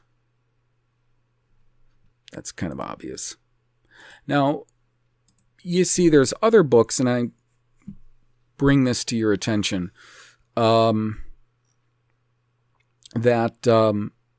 mention Anian, either as a kingdom or as the Straits. Now, I did mention that Nun because, I mean, if you want to give yourself a migraine, get that booklet by Nun, N-U-N-N, The Strait of Anian Concept, and read it. I do hope you'll agree with me. It's good when sound minds happen to come to the same conclusion about things. So I guess I won't say too much about it other than the fact that I see it as a total propaganda piece. Trying to convince us of a lot of things that aren't necessarily so. Two other reference works, though. Okay. One is Atlas Geographus. Now, Atlas Geographus, I've got it published in about 1712. And the other one I have, and this one's a mouthful, man. Oh my gosh, is it a mouthful? The Great Historical, Geographical, Genealogical, and Poetical Dictionary, being a curious miscellany of sacred and profane history, containing, in short, the lives and most remarkable actions of the patriarchs, judges, and kings of the Jews, or how about Judahites, of the apostles, fathers, and doctors of the church, of popes, cardinals, bishops, etc., and that's only about 1/4 of the title of this work. It's a 2-volume work, and you are going to find some of the greatest amount of very interesting things about what was once common knowledge, or at least accepted knowledge and understanding of geography, history, and so on and so forth from this work. It was published and done by a Collier, Collier. I'm just giving you these names so you can look them up. Atlas Geographus, I think, is in 3 volumes or 4 volumes. Okay, and these are the only 2 places. And again, we'll call it the Great Historical. I actually just call it TGHGGPD because the title's too long. That was actually published in 1688, Atlas Geographics, 1712. And I have a ton of reference books, folks, like you wouldn't even believe, digitally. And I use these because I have them set up to where Adobe Acrobat can perform word searches on them. So that makes them very, very useful tools. A lot of them, I actually had to do that in Acrobat. I had to open them in Acrobat and see if I could perform searches, and if not, then I had to basically select this option that's Scan and OCR and tell Acrobat to make this document scannable, and it takes a while. Every single document that's not scannable, that has to be scannable, takes a really long time to make it scannable. So, there is some information on both Anian and other things in these documents that I think is it's good to look at. Let's start with Atlas Geographus. This was the one that was published in 1712. Now, I already went through all of these and wrote down what pages I can find references on in these. So let's start with the first reference in Atlas Geographus. It's on page 407 of Atlas Geographus. Digitally, it would be 459 of 924 pages. This is based on the reference numbers that I get at the top of my Acrobat. Anyway, so at the actual page 407, if you actually had the book in your hand. And the first reference to Anian actually comes under the main subheading, which is chapter 7 in this work. And it is Great Tartary. Now, I'm going to start on the first page. I'll pick it up in the beginning of the paragraph. Okay, this is describing Great Tartary. It is bounded by the Muscovites on the west, Moscow, the Persians, Indians, or Moguls, and Chinese on the south. The rest is washed by the sea, of which we have very little knowledge. Some placing on the east the Straits of Anian, which they say separate it from America, and others the Straits of Jeffo, which divide it from the land or inland of that name, which lies between Asia and America, and authors differ as to the North Sea. So there you have the Straits of Anian, but that's not the Kingdom of Anian. Okay, the Kingdom of Anian would have been to the extreme north and northwest of Asia, and that's where the straits would have got their names. Or so it's assumed. Now I'm going to go to some of the further references on Anian. So the next one is on page 409. Now this is still in Great Tartary, right? Okay. And you'll forgive me because all of these references are in Old English where the middle S's look like F's and the final S actually looks like an S. It's very Greco in its form. So sometimes it gets a little bit confusing when you're reading it, okay? And not all of this is clearly legible, because it's just digital pictures of a very old book. He says, Cluverius says, the Scythians were the most numerous people in the whole world and reached from lower, I'm going to say that's Messia in Europe, to the promontory Tabus and the Straits of Anian in Asia, which he reckons 1,000 German leagues in length. 1,000 German leagues in length. The Straits of Anian. Not sure what a German league is, because a regular league is about 3 miles. 3,000 miles in length. Now, does he mean the... is he talking about the seaway passages to the north? 3,000 miles, all things told, the entire circumference of those passages? I don't precisely know. So the next reference is on page 430 of this document. We're still in Great Tartary, okay? Some take them to be remainder of the 10 tribes.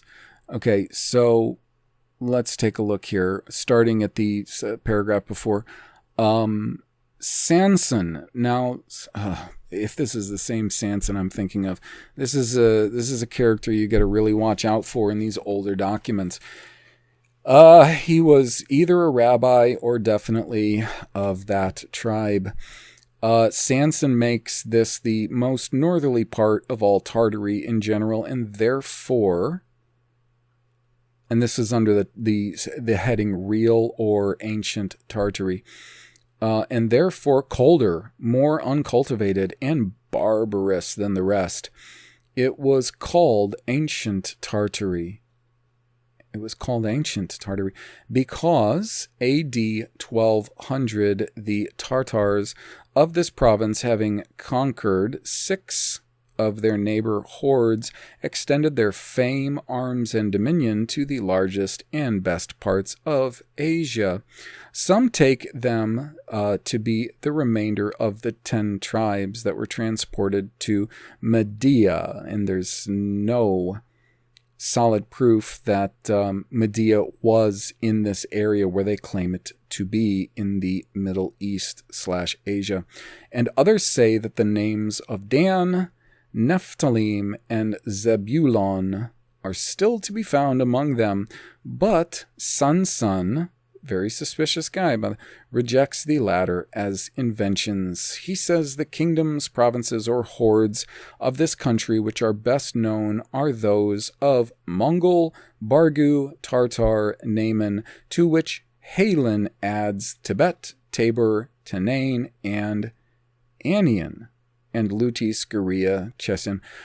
I probably shouldn't single out Samson by himself, because what you're going to find in these older reference works is they're basically going to refer to a number of different authors who had authored various works, of course, because most of these, unless the writer or writers of these reference works, and I would have to think writers because of how voluminous many of them are, they're pulling from a lot of sources that came before them. Unfortunately, a great many sources that they are pulling from have been destroyed. And yes, deliberately. So we've just got to put together what we can put together from a lot of this. The only reason I mentioned that about this guy, Samson, Sanson, I believe, is because if I remember right, he's actually used in other reference works that I've looked at. And he's a dubious figure. It seems that he usually has theories that definitely support the establishment mainstream narrative. So anyways, it goes on a little bit further and talks about Cluverius places this Tartary between the river Pamasus and Ceres or Cathay. Cathay is a very important name. Now, they'll say Cathay some of them will say Cathay was an early name for China. However, I have suspicions that Cathay or Kati or Katim was an area in East Asia as well, and was dominated by Noahite Adamites. We know that there were Noahite Adamites living in China quite a long time ago that were systematically exterminated through either by the Chinese themselves or in tandem with these figures who have a lot to do with the writings of our books today. But Kethi or Kati or Katim is very important because Katim is one of the nations mentioned to the west of the people and lands that the Bible actually takes place in. That's Kate. Now they try to make Katim into Rome and Italy, but they have absolutely no proof, solid references for that theory whatsoever. And you also have to keep in mind, every time you see Greece or Grecia in the Bible, they are putting it over the name Eun. Now, Eun was the grandson of Japheth. Japheth traveled far away from Shem and a number of Shemites also traveled far away, okay? But Japheth had sons, one of them being Tarshish. Tarshish is mentioned a lot because Tarshish was, at that time, a very predominant merchant sailing nation. And Hiram, being the king of Tsur, or Tyre, he helped Solomon or Shalmei build a navy in a certain seaway called Sup. Not the Red Sea, called Sup, Yam Sup. And it was these sailors of Tarshish who basically were the merchants who peopled his merchant fleets along with the people of Hiram and those of Tsur. That's where the relationship with Tsur and Sidon comes into play. Unfortunately, it's been, like many other things, it's been misnamed Phoenicia. Get Phoenicia out of your heads. The idea of Phoenicia and it being this area on the east end of the Mediterranean is again suspect. So anyways, he says, trying to describe this place, the river Param, and they're making this greater Tartary into almost a myth. Siras and Cathay, and extends it to the northern ocean and the straits of Anian, the northern ocean and the straits of Anian, and says that many of the learned think that Ung and Mongol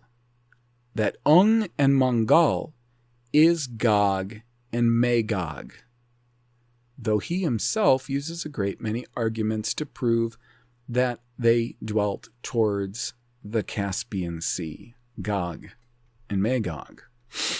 Okay, let me find, a little bit further down, same page, talking about the countries of the Eastern Tartars on the west and the north with the main Scythic Ocean, and on the east with the Straits of Anian, which divide it from America. Those are just, again, the straits, what they call the Straits of Anian, that today we call that the Bering Strait. But again, that doesn't take away from a place that was called by, for one, Manasseh ben Israel, the Kingdom of Anian. All right? Or the fact that this Anian Seaway is considered much bigger. They're just talking about these straits. It is the Bering Straits today.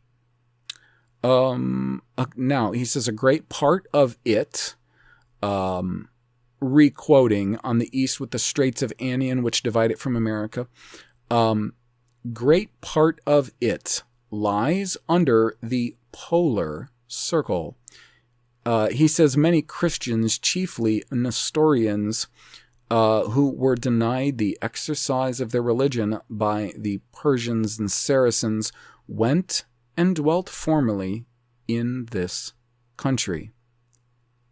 Sanson says their chief subsistence is from their cattle and furs, and they make great gain of their white bears, black foxes, martens, sables, etc. They live on milk and flesh, of which they have abundance, but don't care of fruits or grain. In a word, do much resemble the ancient Scythians. Okay. And there's more in there on Tartary and Cathay and the various theories. And it's so interesting they've turned this all into a theory. And, if everybody's just going to believe all of these theories, then they really need to consider my own, which I'll get to. Some have already heard it because a lot of the theories that I develop as I go, they're really just theories that I come up with based on two things. First, what I can find in the Bible through the use of OBRY as a language tool. and as a means of translation and understanding. And secondly, by what I see in the world today, people's the pseudoscience, what they're trying to keep from us and our knowledge, what they try to push on us as far as knowledge, and so on and so forth, It goes on further, talking more about this Kati, Tartary, promontory of Tabas, and the Straits of Anian, Scythia, and so forth. And let me see if I can exhaust the references in this book, the Atlas Geographus, before I get to the other. And let's see, we're still in Great Tartary on page 440. Neither of these learned geographers give us any representation of Anian or its straits, which Halen and others place northeast from Bargu and opposite of it. However, it is probable that the north part of America has been peopled from some part of this continent, because the further one travels northwest in America, the more resemblance there is between the customs and language of those people and of the Samoyeds. It's more likely to be because Father Averill in his travels says the Waywood of Smolensko told him in 1686 that he had lived many years in Siberia as intendant of the chancery there, and that beyond the Ob to the east is the river Lena, which falls into the Kawunia. Now, okay, something that's very interesting back at the time that this is being written in the early 1700s, the things that he's saying about that. Now, the idea that there was a land bridge is, I know this is really, I use a lot of judgmental terms. You guys are going to have to get over it. It's stupid. And the reason it's so stupid is because they want to try to say that people came over on a land bridge that was in existence for a very long time. But the problem is the flora and fauna that exist in Asia don't exist in America. Okay? So that's really dumb. They didn't come over on a land bridge. All right? In fact, the Inuits that exist up in that northern area, it's very likely they always existed up in that northern area, because that's where Yahweh created them to exist. This is what I don't understand, why people don't understand, why they don't get this. Okay? When he created all the animals that he created them where they currently exist, because they are very much integral to the land in which they exist and all of that flora and fauna in that land. Okay? It just should be so obvious. So the fact that he would do that with animals should dictate the fact that he would do that with people. He created all the various kinds of people, and no, I don't believe the devil created black people or white people or any other people. Okay? Yahweh created all the peoples. Now, if we're talking about mixes, that's people's fault. That's not a devil's fault. That's not his fault. That's people's fault. Because we should know better than mixing together the seeds, our seeds. First off, the Adamites, which are special in a very certain way, which I really hope to talk about soon, but not on this one. And then just other peoples and races in general. It's really obvious that we're not the same. It would be really obvious to various African tribes that they're not the same. It is very obvious to them to this day. The Bantu know good and well that they're not the same as the Bushmen, and the two don't intermix. This should be the same with any people anywhere. So that's just a fact. Now, what's interesting is this. When he talks about culturally, when you would go culturally to the West in North America, you would find people culturally having the same certain cultural norms that they probably preserved over a number of years that certain people in the northeast of Asia would have. That's interesting because what that's illustrating is that there was a lot of commerce between the two places. This is likely the very reason why and how Oriental peoples got a lot of their education on architecture, infrastructure, engineering, and in many ways culture, because as for instance the New Earth Channel has revealed, amongst others who are heavily suppressed far more than New Earth, that the early samurais were just known to be quote unquote white men.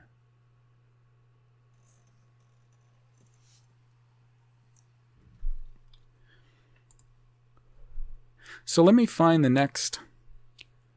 Here we've got Anian.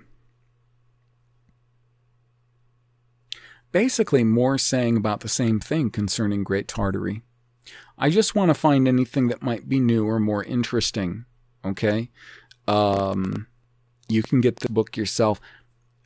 Unfortunately, I don't still have all of the exact addresses. I get most of this stuff from archive.org, which is why archive.org is one of the few places that I give my money to. Because since I'm in a ministry, there's not a lot of people or places that I give my money to in support because I'm doing that work. So literally, I would be the one who would need support, but there are still places that I use, for instance, like archive.org, and they are, even though there still is a lot of censorship that happens on there, I don't know that it's necessarily via them, but it is a fantastic library. In fact, I really need to learn how specifically to use the Wayback Machine because it sounds like it is a really awesome tool also. So let me find I'm going to see if any of the other instances of Anian that I wrote down is really specific and good, because right now we've got to go a long ways. I'm going to have to get to page 818.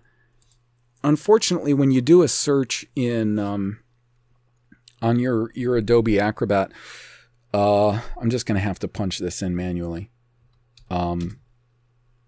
What happens is, like Anian, a lot of other words that aren't specifically Anian will come up as long as it has the word Anian in it.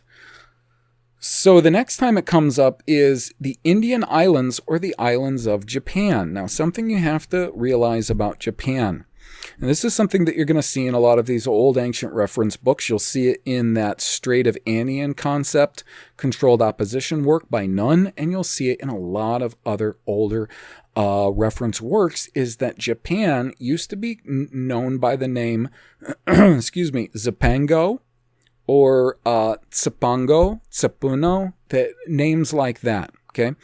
What you have to understand about that is how phonetically close that name is simply to the word Sapun, which is the OBRY word for north. It doesn't refer to a magnetic center. The OBRY word for north is a direction. Now, if you will get out Gleason's map and you will look on Gleason's map, put yourself in North America and go straight up northward, Sapun, you will see that Japan is north. It is straight up from that on Gleason's map, Sapun, Zipango. Now anyway, so this is in the section on the islands of Japan, and it says, it's describing the island of Japan, okay? It says on the north, it has the Straits of Anian. So there it is. And on the east, what does it have to its east? New Spain. So they called the North American area, of course, New Spain. And Peru and Chile to the south of that. And because they called most of South America Peru. So I also have a reference on 832. I'm going to check before I go to the really interesting books. And that is just, okay, that's just reference. Now, these other two books. They're interesting. Now, in one of them, I only have one entry, and it's on page 507. And these, not all these pages are numbered really great. I think it's the 507 digitally, but I think it's also 507 literally. Okay. So it's under the classification title Tartary. Okay. And in here, the Tartary is spelled Tartarie, not Tartary. First off, I hope this illustrates to you how much phonetic change goes on just as a matter of due course. From language to language and writer to writer, phonetics are really important, and phonetics are used to oftentimes confuse. Now, sometimes it's not deliberate, sometimes it is deliberate. One thing I kind of didn't connect the dots for you, Tartary. So far, it is my belief that what we know today as Tartary was known in biblical times as Tarshish. Which Tarshish probably became a way to describe a very massive place. And within that was a kingdom or a dynasty of Anian. And I've gone over this before. In the Bible, it's Y-U-N. It is the name that underscores my name, John. It can also underscore the name Ivan or Ian, Eon, Ian, Ione. Okay. So, Tartary with an I-E. And this is in the books that have a title too long to even say, but they're really cool because they have such a diverse amount of information and information that you just can't find anymore in modern reference works. They were published in 1688. Now it says, Tartary, a great country of Asia that comprehends almost a third of that part of the world. That's big. It generally called Great Tartary to distinguish it from that of Europe.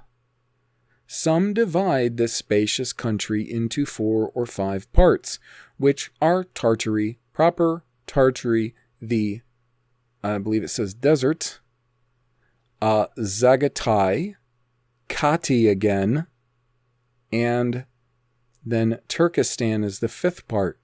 Now, the 4 parts is also very interesting. All this country lies between the frozen sea, that of China, and the Straits of Anian. The Caspian Sea, now that wasn't supposed to be together. That was supposed to be various things. The frozen sea, okay, the Sea of China, the Straits of Anian, the Caspian Sea. Okay, that wasn't one thing. The dominions of Persia and China, the rivers of Obi and Tanais. Some modern authors, despite this, and follow the Arabian division, who count in Tartary the kingdom of Tibet or Tobat, which was formerly the northern part of Scythia. The Moranaber or Mero. Okay. Anyways, sometimes you got to be. I try to be careful, but the language they used and the length of sentences they used and the type of grammar they used back then can be a little bit confusing. Okay.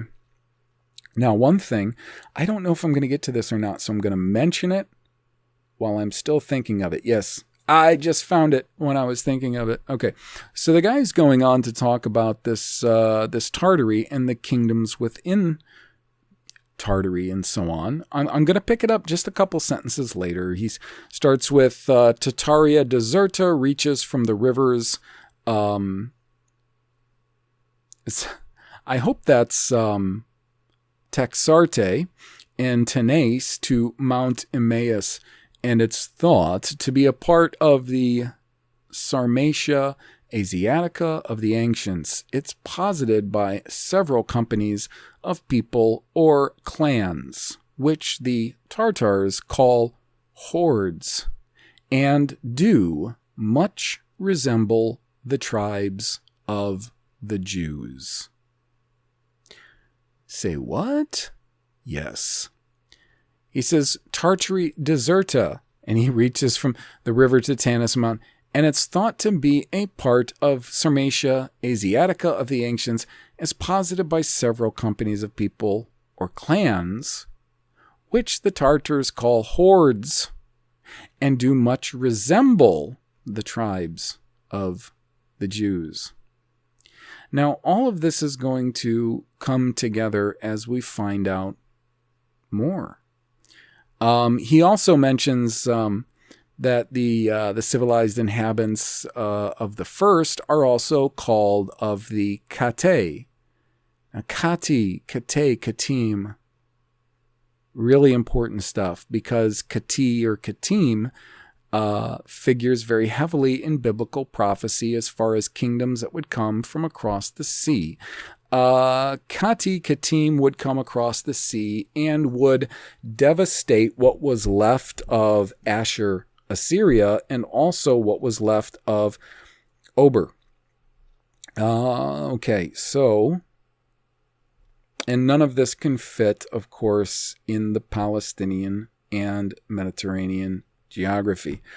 I'm going to switch over to the last reference work on this, and it's only 3 references to this Anian, so I'm just going to go through them real quick. This is actually in the second of the book with the long, super long name. All right, it's under the heading of America. So I'm just going to read from the beginning of that entry, okay? America, or the West Indies, one of the 4 parts of the habitable world, first discovered by Christopher Columbus, a Genoese, in 1492. Now, first off, it's interesting, one of the 4 parts of the inhabitable world, like the 4 winds of heaven, like when a kingdom is divided into the 4 winds of heaven, the 4 habitable parts of the world, the 4 quadrants of the world. They had it divided into quadrants, which is interesting to divide a ball into quadrants like that. Now, and from, oh goodness, first discovered by Christopher Columbus, a Genoese, in 1492, and from Emeric Vespucci, a Florentine who made some additional discoveries in 1497, first called America. Now, there are some who actually have written articles concerning Americo, or Emeric Vespucci, and the idea that this land was ever named after him. And the fact exists that there is documentation out there that shows that this land was being called in general Amory before Americo Vespucci changed his name, because it is he who changed his name to Emeric, not America, that was given the name because of him. Now, it is composed of 2 spacious peninsulas, which are close together at Panama, or Nombre de Dios, by an isthmus, not above 17 miles broad. The southern peninsula is about 1,000 leagues in length, which would be about 3,000 miles, which is, even at this time, I'm not sure how close that is. It's not too far, though. Lying out towards the Straits of Magellan, the other extends itself much farther. It is encompassed on every side by the sea, and as some suppose, separated from all other continents. It's thought by some that the Straits of Anian, it is but 100 leagues separated from Tartary. The Straits of Anian are the closest seaway, separating it from Tartary only by a few hundred miles. On the east lie the North and the Ethiopic Seas. On the west lies the South Pacific Sea. So let me go to my next reference on here, which is not too far ahead. It's actually on page 106. And hopefully it jumps right out at me so I don't have to search for it and make for dead air, which they're just forcing me to do. Where are you? Right here. It's got its own... And here's the funny thing. Now, it's got two references. Interesting, there's this Anian Sioux. In Latin, Aniana, a town that they say is a town in China in the province of Chiguanai. Okay, now that's a really small entry right there. There's also Anianus, which was a bishop of Alexandria, and so on and so forth. But it does get its own entry. It's very small in here. It says Anian, a famous strait, which the Spaniards called Africo of Anian, between the island of California and Terra de Jeffo. Between the island... Are you guys hearing this? The Spaniards called Africo of Anian between the island of California and Terra de Jeffo. It's thought to lie north of China and Japan and to separate Asia and America, but of this there is no certainty. Now, if you look on that Gleason's map and you go in the exact opposite direction of Japan, if you want to turn Japan all the way to where you could go straight north of Japan, you would find yourself in the area of California. And it's interesting, in 1688, he said the island of California. That area between the island of California and the mainland was also considered the Strait of Anian. That, in a sense, if that were true, that it would have continued from there all the way up the western seaboard, the western sea of the continental America, all the way up to Alaska, and in between the Strait of Anian. Of course, this does not account for the fact that Manasseh ben Israel, about 30 years before this reference work was written, referred to the kingdom of Anian being up in the northeastern part of Asia there. And we saw in other reference works that the seaway of Anian would have been a very long seaway if you would have considered it as essentially, if you were to circumnavigate the northern parts of the mainlands of North America to Greenland to Scandinavia to northern Asia and then back to America. That might not be too far from very accurate. One more reference in this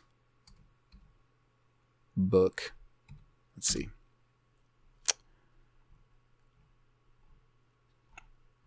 And again, it's not popping out. So let me try to locate it. Here we go. This is under Gesso or Yezo, a continent of great extent north of Japan. You remember how in that other reference work they talked about this Strait of Jeffo? And I probably should have called it Gesso because those old S's looked like F's. They were probably saying Gesso. The Strait of Gesso or Yezo. Now, it's It says a continent of great extent north of Japan, from which it's separated by the Strait of Sungar. Some doubt whether it be an isle or a continent. If we believe those of China, 'tis part of Tartary, which holds with the kingdoms of Tupi and Niulhan or Niulban, whether that's an H or a B. It appears by P. Martin's chart of China and Japan. Moreover, it is recorded in the annals of China that on the other side of the land of Liaotung, towards the northeast, there are countries of 6,000 stadiums. That is near 24 degrees. Yeah, that's up there, right? But in late voyages, discovery has been made of a strait between Tartary and the land of Jesso, called the Strait of Jesso, which doth not agree with the opinion of the Chinese. The inhabitants of Jesso wear bear skins for cover, and, as it is said, stomachers of brass able to withstand an arrow. They are warriors and dreaded by the Japans, or Tsepuni. They observe no religion. Without it to be worship the sun and stars, nor have they any policy or government amongst them. The Hollanders have observed that this people were not so barbarous as they appeared, for they that came amongst strangers in their best habits. Though this land lies near Japan and is only divided by the Strait of Sungar, yet the Emperor of Japan could never know the places remote from shore, from the shore, though they often sent persons well provided to make discoveries, for they could meet with nothing but rude mountaineers, which could not answer their expectations. It is thought that this land reacheth to North America and joins to the famous Strait of Anian, so long sought but never found. Martin's description of China, M. Theovents, blah, blah, blah. Okay?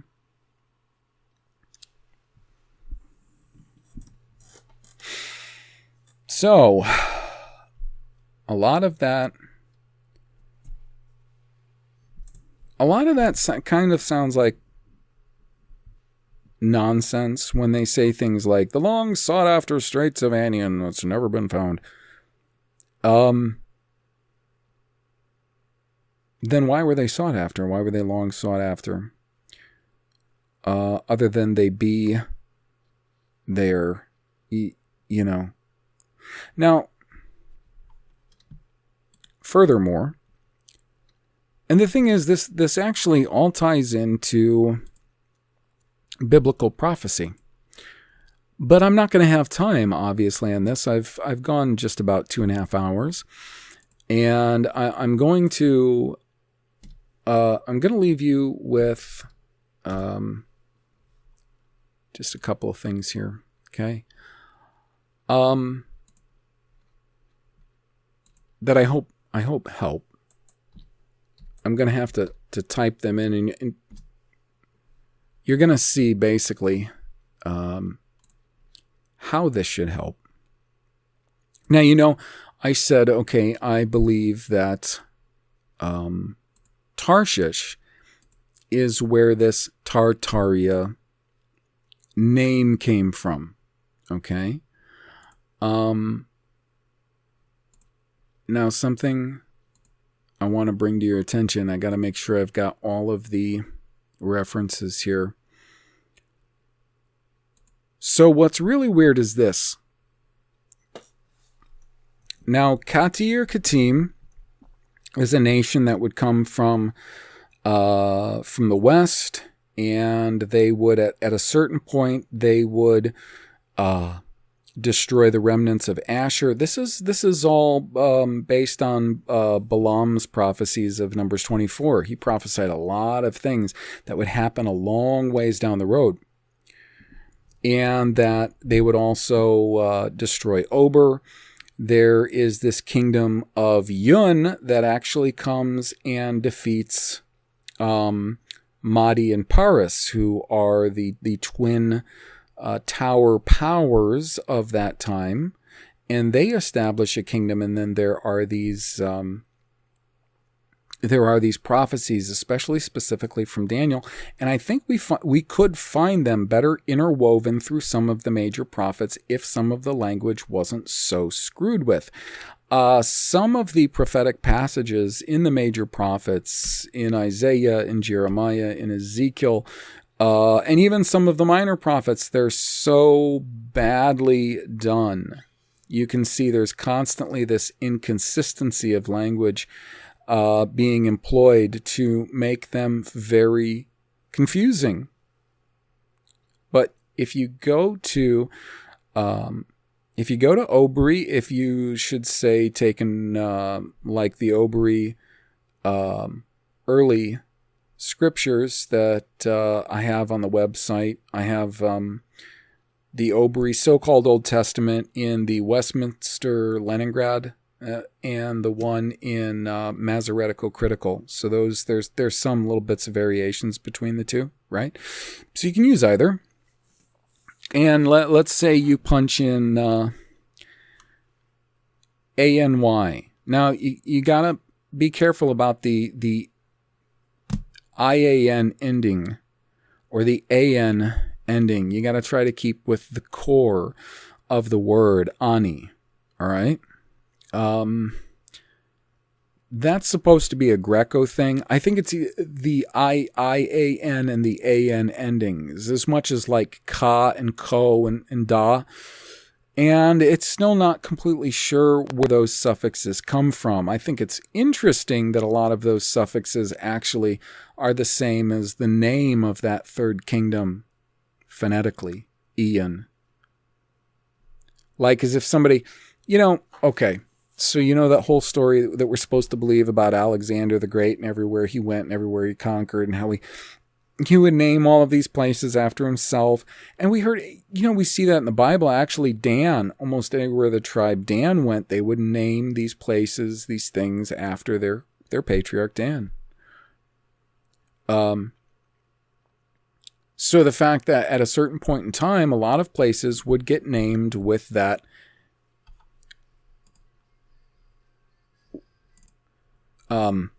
Ian suffix.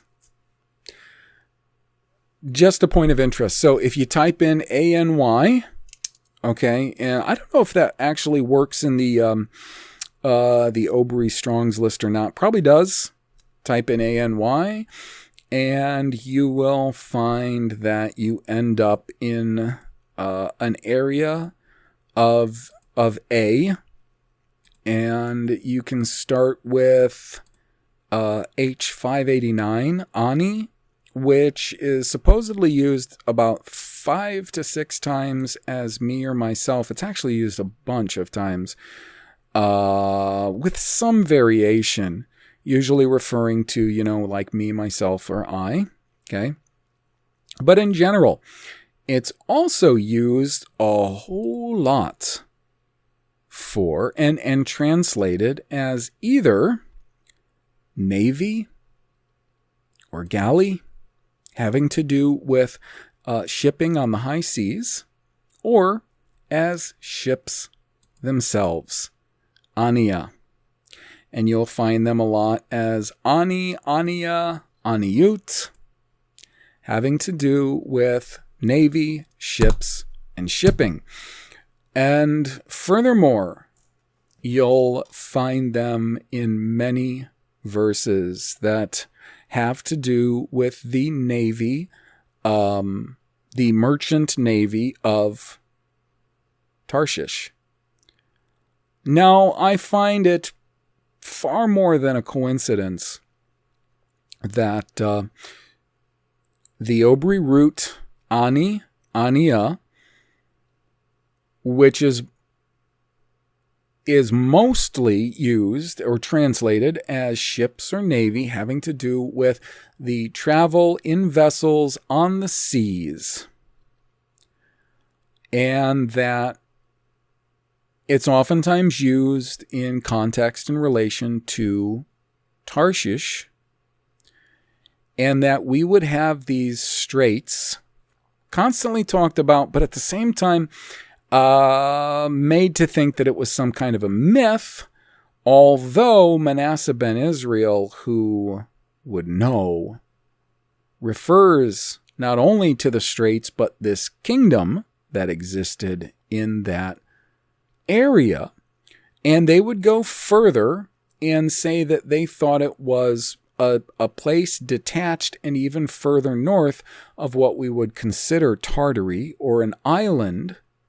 They're all putting these places up there to the north, the straits, the seaway, as Manasseh ben Israel said, the kingdom of Anian, and then we have Ania. And if you want to, in OBRY, say something is like a thing or comparative to a thing, you would add a suffix un. Aniun. Aniun. Now, what's the crazy chances that that seaway, which was traversed a great deal by those who spoke OBRY or those who spoke various other dialects which were similar but different to OBRY, that lived in those areas of North America, of Northeast Asia, of Europe, would come to know that passage, that area, that seaway, as Anian? I think there's far more there than something coincidental. And I'm hoping what to do is in the next episode of the OBRY Hours, actually to talk to you about some translating that I've sort of been forced to do in the book of Daniel, just to understand certain things and what that has to do with world history. Things that happened, things that were assumed to have happened, and what's most likely the thing that probably did happen. And I do want to examine some other weird things, actually, about Daniel and how we look at that book. So I'm going to wrap this one up, and just wish you all very well, and hope to talk to you again soon.